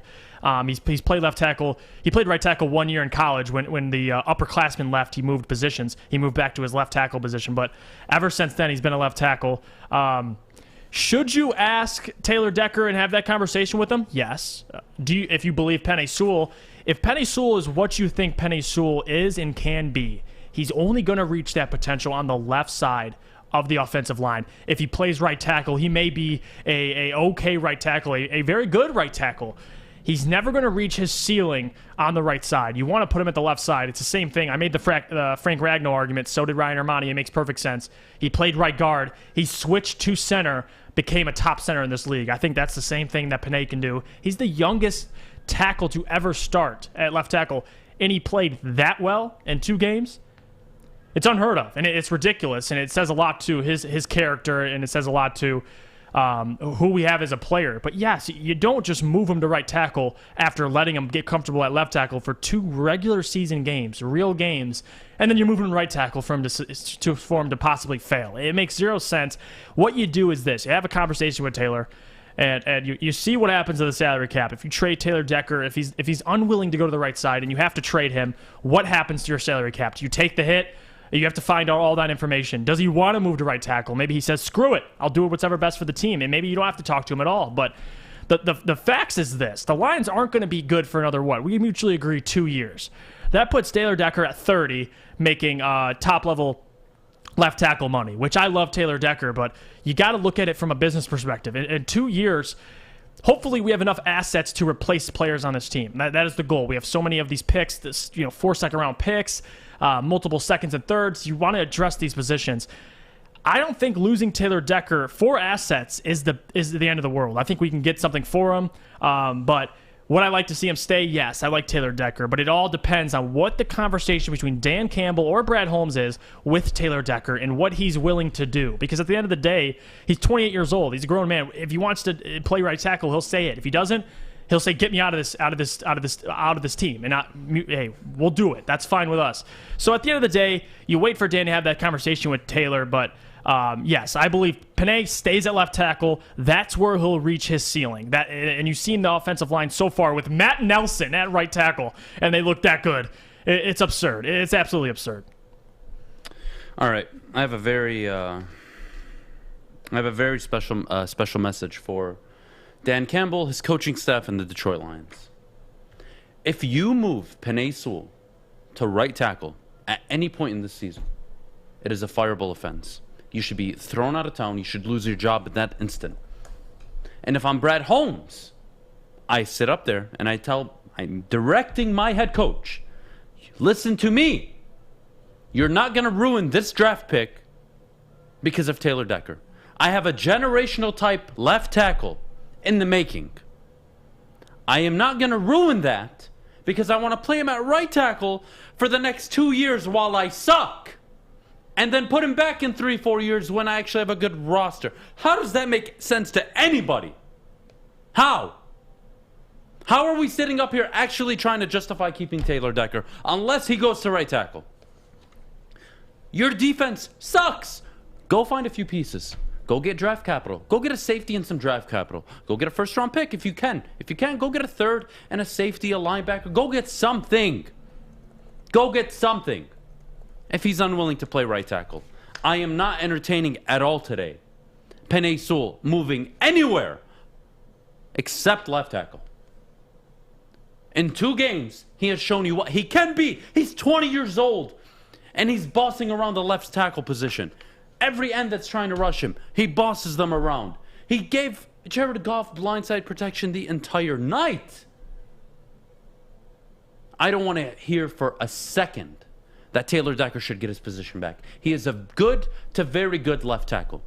Top 8, maybe top 10. Top 10, top 8, nothing more than 8 though. Mm-hmm. Okay, good, that's good. Penei Sewell has the potential to be top 1.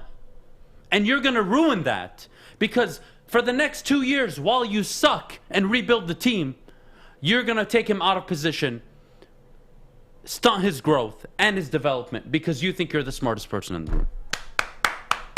Congratulations. Get away from me. Anybody that thinks Taylor Decker should be the starting left tackle of the Detroit Lions, get away from me. Get the hell away from me. I don't even want to hear it. I don't want to consider it. Stay away from me. Penei Sewell is the starting left tackle moving forward. And if he isn't, Dan Campbell should be fired. The offensive line coach should be fired. The entire staff and the front office and the ownership should just leave. It's ridiculous. I don't want to hear it. I'm not entertaining it at all. I know I've said it multiple times, but Justin nailed it on the head. He said, if Penei Sewell stays at right tackle, I think it says more about the regime than anything, the incompetence.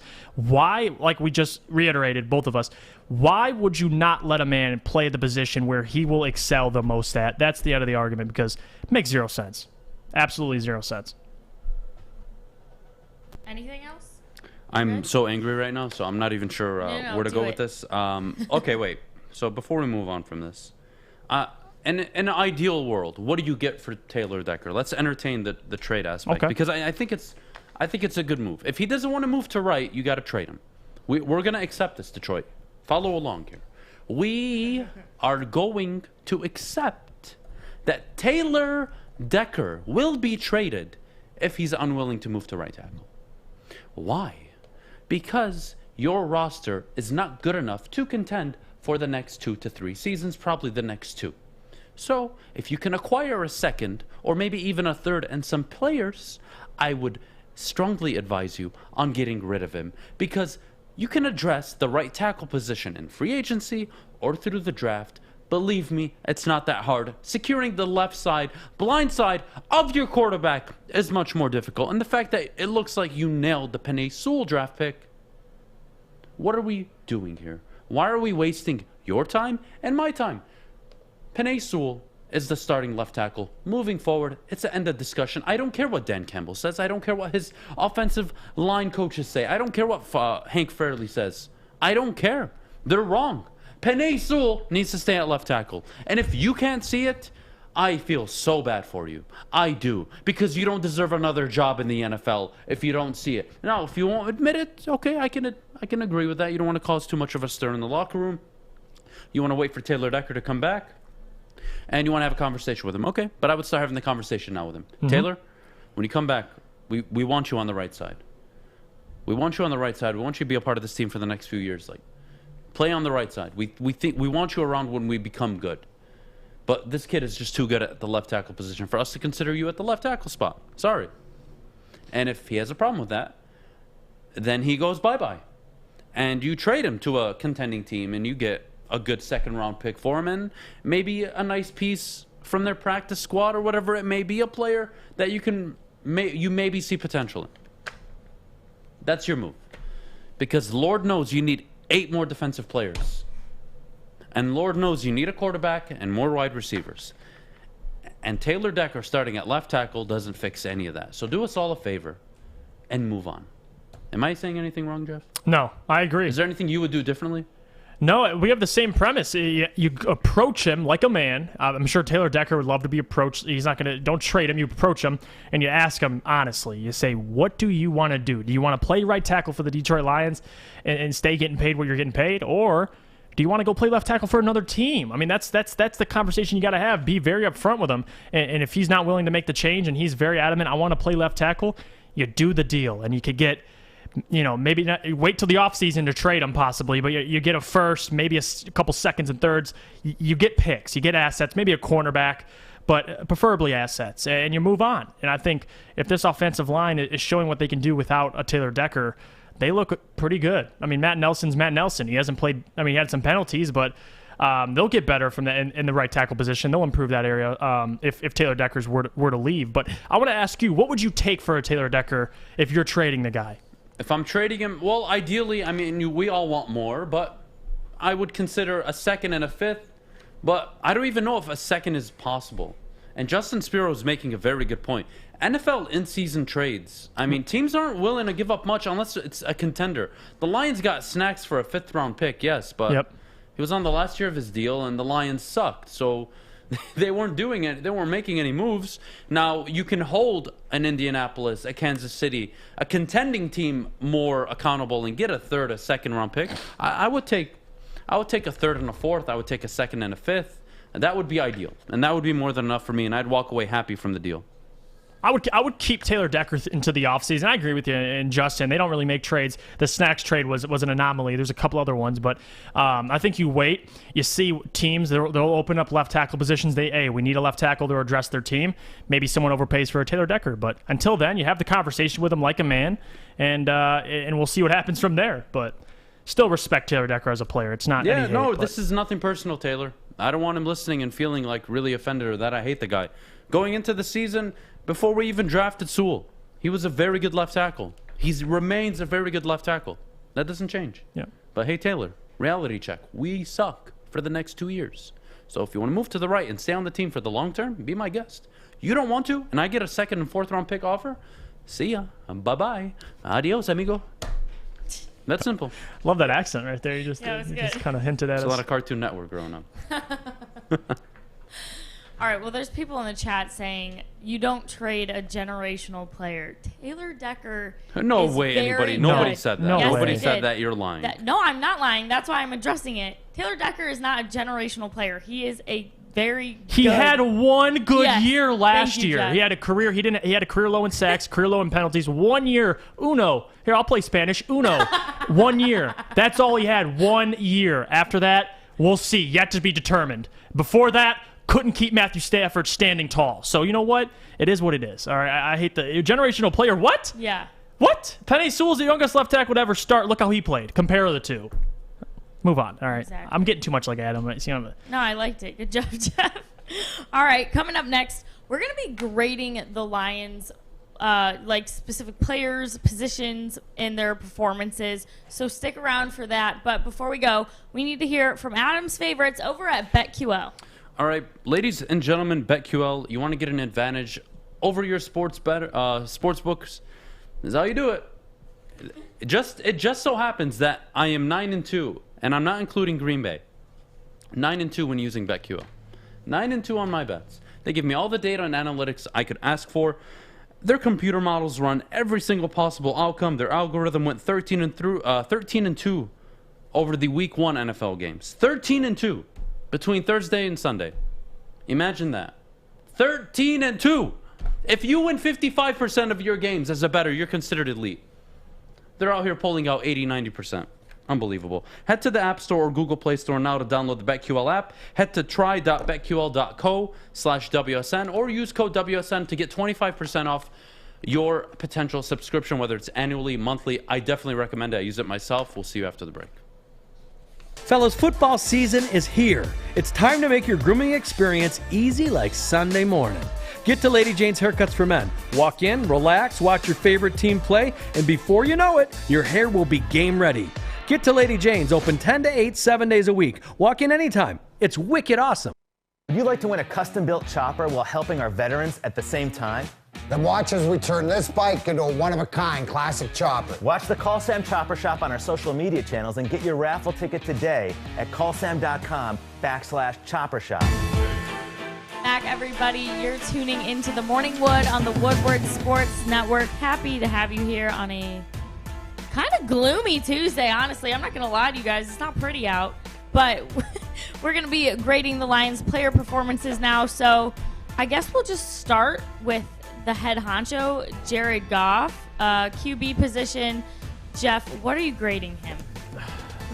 He played well in the first half. Second half, downhill, if you will. That's the term I'll use. It just, you saw the turnover, the interception, the fumble.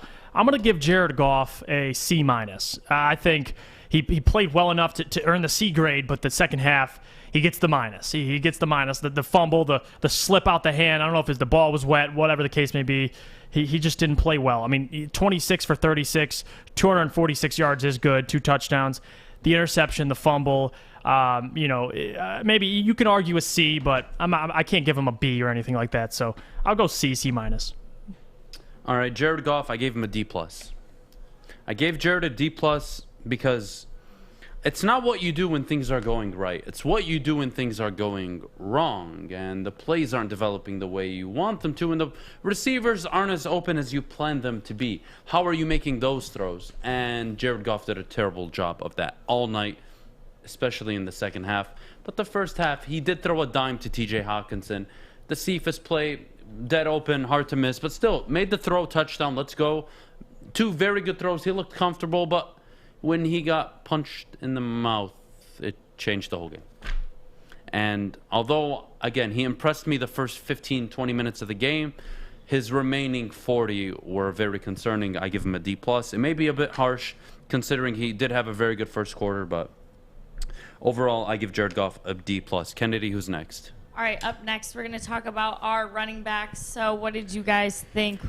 This is hard to evaluate it because they went away from the run. They played from behind. They stopped running the ball. I think they had 15 carries combined between DeAndre and Jamal. But in the time they got carries, DeAndre had some nice runs. But other than that, Jared Goff had more yards rushing than both of them. So, I'm going to have to go. I'll go C- again. I mean, it's C to where we don't know because they didn't get a lot of carries, only 7 carries. But at the same time, it's like, you didn't do a whole lot. So I give him C-. I mean, the running back core, last week, they played tremendously well. But this week, maybe I'll even give him a C. Okay, we'll stay that's in that fair. area. I gave DeAndre Swift a B. and I gave Jamal Williams a C-, but he wasn't really active in the second half. Yeah, right. They were playing from behind. Swift is the marquee back for pass catching downs we saw late in the game. I liked Swift. Swift gave me some explosiveness. They got away from the run, but I told you guys before the season, what happens when they will be down, like they will be the entire season? There will not be a game they play where they're not down. What happens? They can't move the ball. So I'm not going to harshly grade the running backs. Overall, I'd give them a C+, a B for DeAndre Swift, and a C- for Jamal Williams. Yeah, DeAndre definitely had a higher grade. I agree with you there. As a group, I mean, you give him around a C. I mean, we mutually agree there. Okay, Kennedy, what's next? Up next, we've got our wide receivers. Obviously, Cephas had some good plays there, but then a lot of people were actually tweeting about how disappointed they were in St. Brown. So I want to get your guys' take. How would you grade the wide receivers? I want to start. If we're going to do wide receivers, yeah, they're going to get a D-. And the only reason they get a D- is because of Quintez Cephas. Yep. St. Brown, Raymond, Benson, give them all Fs. F them all. Give them an F, every single one of them. Awful. Zero separate. Amon-Ra St. Brown. I love you, Lions fans. I really do. He's the next Golden Tate, Adam. Oh, my God. You should see the separation he's getting in camp. Well, it looks like everybody gets separation against the Lions. Okay, continue. St. Brown has looked pathetic. Outside of camp. In practice, he's a warrior, allegedly. But in games, even in the preseason, he'll get you 3 catches, but there'll only be 12 yards. Where's the yards after catch king? Where is he? Now, I'm not going to grade him over the whole season just off of 2 games, but it's been bad so far. He hasn't looked promising in the slot. He's not getting the separation he needs to get. And again, he's a rookie. He needs to develop. His route running needs to get better. His explosiveness off the line of scrimmage does need to get better. I'm not going to kill the kid. But we're talking 2 games in. Fs. Not happy with the receivers at all. Jeff? We're in the same ballpark. I had him at D. All right, D-. It's interesting. Quintez Cephas had some very nice catches, close catches on some instances, but if we're going to, I mean, honestly, this wide receiver core is so bad. I want to throw TJ Hockenson in that wide receiver core because besides him, you're throwing to your running backs and Quintez Cephas. I mean, Amon-Ra St. Brown, yes, he's played poorly. I want to see him used in more different ways. I mean, he's so I want to see him put in motion. Yes. I think we're going to agree on that. That's the one thing. Yep, 100%. I knew you were going to go there. I knew it. That is what the Lions did early with TJ Hockenson, putting him in motion. Oh, it was and misdirection. I like that. Do it with St. Brown. He's got the speed. Mm-hmm. Nobody's questioning his speed and his ability. He can get there. Yeah. But right now, if you're just asking him to line up one-on-one against a nickel corner, right? What are the odds he actually makes them miss? He needs 2-3 years to develop. You're kind of putting him in a bad spot right now. Try to get him open. Try to get him confident. You don't want him to go every single game this year, 4 catches, 17 yards. It's going to kill his confidence. So boost him up. What do you say to the people in the chat that are saying the poor wide receiver core is because of Goff, and Goff is the one to blame? No, it's not Jared Goff. No. Any quarterback, any average quarterback like Jared Goff is, he's average, would struggle with this team. Yeah. The wide receivers aren't creating separation. You don't really have a deep threat. Yes, Tyrell Williams is out, but that's what you want to hitch your wagon on, Tyrell Williams? No, Jared Goff is a problem. He's not the future, but that's okay. He's a bridge quarterback. I could care about his performances. I could care less. The wide receiver's awful. All right, well, maybe this will be our first good grade. We've got Hockenson up next. What are you rating or grading him, Jeff? I'm gonna give him a B plus A-. I think TJ Hockenson was great. He had 8 receptions for 66 yards. The yards are going to go up. They had a lot of focus on TJ Hockenson last night. It was really the first game without Tyrell Williams, and I know Tyrell Williams isn't that good in terms of what we've seen in one game. But he takes attention off of the offense. Obviously, you got TJ Hockenson, Tyrell Williams. Tyrell Williams goes out. It's really just Quintez Cephas, TJ, and the running backs. And TJ still got 8 receptions for 66 yards, and a touchdown. So impressive. Listen, as much as times as he's targeted, he's bound for some monster games. I think TJ, this is just the beginning of the season for him. I think he definitely ends the year. I had Kyle Pitts around the same skill level as TJ Hockenson this year, but no, I was completely wrong, and I'm not afraid to say it. TJ Hockenson is the man, and he gets a lot of attention in Detroit. So I gave him a B plus or A minus. I wouldn't be afraid to give him B plus, A minus? Wow, yeah. I gave him an A. I don't know how you don't give that performance an A. the toe tap in the back of the end zone. It was beautiful. Again, it was a great ball by Jared Goff, but still, he made the catch. He was a threat all night. 3rd and 14 converted a first down. Not fourth. I believe it was 3rd and 7, 3rd and 8, whatever it may be. He was moving the chains, and they were doubling him. Go back and watch the film. Every time T.J. Hockenson ran off the line, the linebacker looked at the quarterback, and then he ran with T.J. Hockenson, and the safety came over to help. Every single play. And he still put up numbers. I love that. T.J. Hockenson is elite. I'm giving him an A. Really happy with how he performed the entire game. Very happy for him. He's got to stop leaping. I agree with MP in the chat. Like this, every single time he was tackled, he was in the air. Did you see that too? Like this man is not afraid to jump for first downs and leap over defenders. It's crazy. And I think the only reason why, I mean, he had a holding penalty, but besides that, man, the man pretty much played flawless. I love T.J. Hockenson. I think in 8 receptions, he'll get more yards in the future. He'll get 8 receptions for 100 yards. He's got it in his tank, man. I mean, he's basically he needs to get better in his route running ability, but he is essentially an add-on to the wide receiver core. He's so good, and he's getting better at his run blocking. So the sky's the limit for TJ. So I think we agree. A minus A, whatever you want to give him. You guys are evaluating in the chat the wide receiving core based on 1 4th down play, where the team was essentially, the game was over. They were just like playing defense casually. Go look at quarters 2. Midway into the 4th quarter. Go from the 2nd quarter to the midway into the 4th when the team made the adjustments. Go look at the separation. It wasn't there. And Jared Goff was asked to throw elite quarterback throws that he couldn't make because he's not elite. That's what you get. What's next? Up next, we've got the defense. Obviously, Okuda's out. Iffy now questionable. I know it's going to be ugly, but Jeff, what do you give him? F. Failure. F. The bottom, F minus. If you can do an F minus, give him an F minus. I just made it up. F minus. I'm sick of this defense, and you can't even give them a D. What have they shown you? Besides, they had 3 sacks. The Green Bay offensive line was already playing bad, so that it does not surprise me. They had some pressures on Aaron Rodgers. Besides that, they couldn't tackle, they couldn't cover, they couldn't stop the run. They didn't phase Aaron Rodgers. An F minus. This defense has showed nothing from week 1 to week 2. They're still just as horrible. Hopefully, over the course of the season, they slowly improve in different areas of the defense. But if you're asking me what I saw last night, it was nothing. It was absolutely nothing. I give him an F. I don't know if there's a lower grade than an F, but F's for every single player on defense. F to the coaching staff. F everything.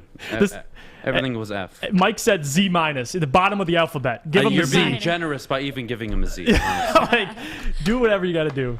All right. Absolutely awful. Well, speaking of the coaching staff, up next, you guys are grading the man, the coffee drinker. He had his double venti, triple shot, whatever the heck today. Dan Campbell, what do you give him, Jeff? This is tough. And now the penalties aren't gonna work. The too many men on the field. Me and Adam joke about that. It's not gonna fly. But they got blown out. What are we expecting him to do with this team? Not much. Just to improve in little areas of the squad and over time have a chance to compete in the division. But if I had to give Dan Campbell a grade, I would give him a C. I mean, an average. He did what he was supposed to do. The first half they played hard. Second half the team just totally got away from him, and they just played poorly. But, I mean, I don't know, see how you can give Dan a D or an F. I mean, the guy, it's not his fault the defense can't guard a single human being on the field. So he's got what he's got, and he only has what he has to work with. So I give him a C. I'm comfortable with that. Dan Campbell is C? Yeah. All right. I don't know how to grade Dan Campbell. His roster is awful. Right. His in-game coaching decisions, F. His halftime adjustments, F. So I got to give him an F. Wow. Okay. They got the script right. No, I'm not. They came out scripted and came out and scored their first 2 drives. Everything was great. His decision to throw the ball on 4th and 1 was god-awful. Everybody and their mother would have called that play a run. Not because it was incomplete. No. They were running all over the Green Bay Packers at that moment. And, of course, they try to be smart. Let's get Jared Goff the ball. He'll make the right decision. He misses the check down running back. Throws to the sideline incomplete. I don't want to hear it. F across the board. F across the board. Sorry. You're not getting a moral victory from me because your team came out executed the first 2 times they were on the field and did nothing the rest of the game. What are we grading a coach on?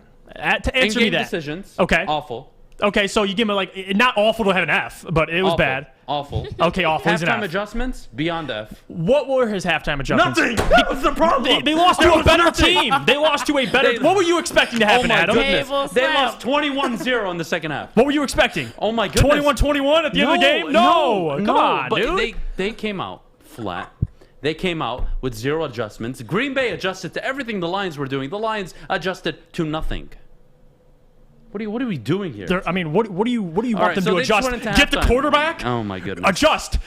Guard receivers better? There's no my talent. goodness. What are you adjusting to? I don't know. It makes no sense. But It's an F across the board. Sorry. You don't like it? That's your problem. Awful clock management at the end of the first half. Should I continue on that? No. Yes, he should have used the timeout earlier. I mean, come on. Any of you, it's an F across the board for Dan Campbell. I don't even want to hear it. Kennedy, get us out of here. We need to do Fish's Facts. You guys, yes, Fish's Facts up next. Sorry to end that on such a negative Nelly note, but when you have Adam in the studio, you never know what you're going to get. All right, Fish's Facts up next. Stick around, but before we go, we need to hear from our friends over at Levels. Levels is where it needs to be, guys. Use code WSN or mention Woodward Sports for 10% off any purchase at Levels. They are now open in Centerline. Make sure you download the Enjoy Levels app. You can find it. It's only available on the Apple Store and the Google Play Store. We'll see you after the break with Fish's Facts. Hi, I'm David Hall from Hall Financial. With historically low interest rates and 5-star service, you could pay your mortgage off faster without increasing your monthly payment. Get started now at 248-308-5000 or chat with us online. Call hallfirst.com. Make sure you download the Woodward Sports app in the App Store and the Google Play Store today. Take Woodward Sports with you wherever you go and listen live on your phone or mobile device. Is it time? Yeah, it is. Fish! Go fish. Fish Facts. It's fish! Oh boy! Today is Tuesday, everybody. It was a good Monday night. Lions necessarily didn't play to the best that they could have, but they did play. They played the Packers very well in the first half, and we have Baltimore on Sunday now. Speaking of Sunday, that'll be a fun day. The weekend, is always fun. Speaking of the weekend, we go out to a video today, which happened over the weekend. This is a game where a guy just decides to kick him. In the other angle, you'll see the ball was near him. But anyways, he got kicked, and number 15 is not having it. You can see in the other angle the ball was near him, but still. Okay. Now, I love how number 15. Watch number 15 right there. What do you want? I'm gonna be honest, Fish. That was a worse flop than LeBron. That's a flop. He ate it, but these soccer players. You really think that was a flop? He kind of kicked him. He kicked him, but my God, he's on the ground acting like it was the end of Titanic, man. He was falling, like he was telling Jack to hold on. Like that's pretty much what was going on. Well, in the last angle, you can see the ball was near him, but you can't just drill him in the shin. He was going full power for that ball, and the ball wasn't there, and he said, "Oh, full power, boom, right in the shin." It's gotta hurt. Can we agree that football players or soccer players, whatever you want to call, they do act more to get those calls? Yeah, like basketball players. Everyone can agree. Yeah. Okay. But that was only a yellow card. Yeah. It was in the Luton and Swansea City game, which, Adam, you were probably not watching. Disappointment. Speaking of greatness, I don't know why I was going to say disappointment, because it's not disappointing. Right. We go to the facts. Cleveland Indians, who will not be the Indians after this year. I believe their last home game is coming up in the next week or so. Anthony Gose he threw 8 pitches at 100+ miles per hour last night. That's already tied for the second most by a Cleveland pitcher in a career in the pitch track era since 2008. Danny Salazar, with Danny Salazar, and only Emmanuel Chase, 427 all this year, has more 100-mile-per-hour plus pitches for Cleveland in that span. That is nuts. So Aroldis Chapman was like the first known pitcher to get over 100 back a few years ago, and now it's just every pitcher seems to be throwing 100. It's still impressive. How do you say his last name? Goose. I like Goose. That's funny. No, nonetheless, though, over 100 miles per hour, what, 8 plus times? It's Correct. impressive. Yes. It's crazy. Well, yeah, but you see that more now. Yeah. Like a few years ago, Willis Chapman think about was how like, much wow. has changed. Think about how much has changed, compared to back then. When Maz was watching baseball, he's probably watching now like, holy heck. The amount of 100 mile per hour balls we're seeing, it's impressive. Yeah, like back then you see Willis Chapman go, whoa, that's incredible. Now you're like, oh, 104? All right, what's he going to, 105? All right, cool. Right. Just normal now. Soon you're going to see 110, 120, 130. I mean, they are throwing 60 feet back, so they can't get that fast. Athletes are just getting better. It's like basketball. They're shooting farther and farther from the three-point line. It's just, I don't know. And by the way, they're still hitting these 100-plus mile per hour pitches out of the park like 500 feet.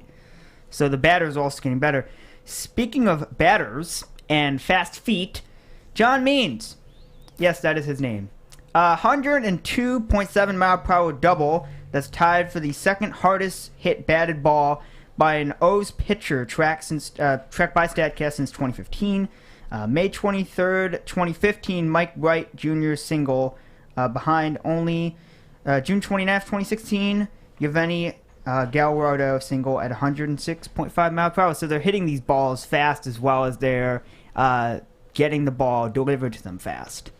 Hey, like I said before, the development of athletes are throwing the ball better, but like you said, they're hitting it better. Yeah, so the ball's getting thrown at, average 97, 98, and they're hitting it 106. That's why we're getting these Shohei Ohtani bombs. Nobody knows how to get hit in the balls like Detroit Lions fans. Where was that shot from? We just dropped that gem out of nowhere. Sorry. I love it. I'm on one today. Well, we did have to bring... we had football yesterday that took place. Yep. And it was not the Barcelona game, although I was watching that game. It was the Lions and Packers game from yesterday. And, Kennedy, this is your coach. The Packers improved to 7-0 following a loss under Matt LaFleur, outscoring opponents 234 to 132. Aaron Rodgers has thrown 4 TD passes in 5 straight games following a loss. Ooh. Well, it is what it is, Fish. So, after a loss, they always seem to bounce back, which made sense that they would always bounce back because, especially with that loss, 38-3, you would expect them to, if they were to lose, you would expect them to lose by, let's say, 3, 4, 5. And they won by a lot. So yeah, we talked about that yesterday. The Packers, they're going to bounce back. They're not going to what? 1-1. They're 1-1. They're going to be 2-1, 3-1. They're going to slowly crawl out of where they are right now. So it's just inevitable. Yeah, and Packers, they looked good last year. They lost by the field goal that should not have been kicked. But what are you going to do? They have a chance this year to make the Super Bowl. You guys had Packers Super Bowl, right? Or one of you? No, Maz did. Of course, Maz had the Packers in the Super Bowl. Versus what? LA, I don't know who he had in there with him. I just saw the Packers was like, it's on our Instagram page. If anyone follows us. The point was that there were a few people at the network that picked the Packers to go to the Super Bowl. I think it was one. It was just Maz. No, it was just Maz. Just Maz? It was just Maz. And then there were a ton of people at the network one. that had the Lions winning 10 games. Well, we don't need to go there. Well, I don't know why they did that. It could happen. I don't know why you guys are doubting them. They're 0-2. People have started 0-2 before their stats that show that teams that go 0-2, yes, don't have a high percentage to go to the playoffs, but there have been teams that have gone to the wild card, and then the division, and then the championship game, and then the Super Bowl, which is in LA in 2022 in February. Well, okay, there's stats, so it's not only in my world, it's in the stat people world. Anyway, speaking of stats, today is the 21st of September. Guys, it is the official last day of summer. Fall starts tomorrow. I don't know what time. I will check that out. But fall does start tomorrow. So let's go. Get your long sleeve shirts out. Get your short sleeve shirts on for the last day of summer. And then, of course, it'll be hoodies tomorrow, 59 degrees. So get ready for some cold weather, which is football weather. Speaking of football weather, we have birthdays today. We have 2 football players' birthdays today: Doug Baldwin and Greg Jennings. Those are today's. I like Greg Jennings. Who's the other one? Doug Baldwin. All right, well, Doug Baldwin. Happy birthday to Doug. Used to play on the Seahawks. Yes, Doug Baldwin. But you know what? Greg Jennings. Love that man. Love his analysis. So shout out to Greg Jennings. Well, he did play on the Packers. Yeah. So if you're a Lions fan, when he played, you hate him. But now you respect him. Yeah. He's retired now. Yeah, of course. And we have a baseball player's birthday, an older baseball player. It is not Prince Fielder, it is his dad, Cecil Fielder's birthday. So happy birthday to him. Adam, did you watch him play at all? I didn't. I was not even born when Cecil was playing. So. Or Cecil. Whatever. Cecil Phil. Well, but you've seen clips of him, right? Huh? Have you seen clips of him? No. No. Okay, cool. Great talk. Happy birthday, Cecil. I just know is that what you want, Fish?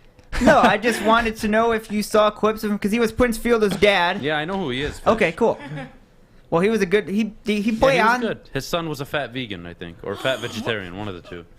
For what? Why do you gotta add the first part? Because he was fat. He was fat. Yeah, and he never, was fat. Definitely never lived up to his contract Adam, type in because Detroit. somebody. Okay, you know He what? was fat. Yeah, he played Does that first not base. alter his performance on the field? It's an athletic sport. Yeah, Go find me a fat baseball player that's worked out. Yeah, he played on. He did hit a lot of home runs, but he played on first base mostly. Whatever. You guys can get mad. It's the truth. No, He's fat. He's fat. He's fat. He's fat. Okay. What do you want from me? On that note, Fishy, was that all your B days? Yeah, those are the facts. Awesome. Hope everyone Thank has you, a great Fish. Tuesday. And Adam's tomorrow's so rude. Wednesday, so have a great Tuesday.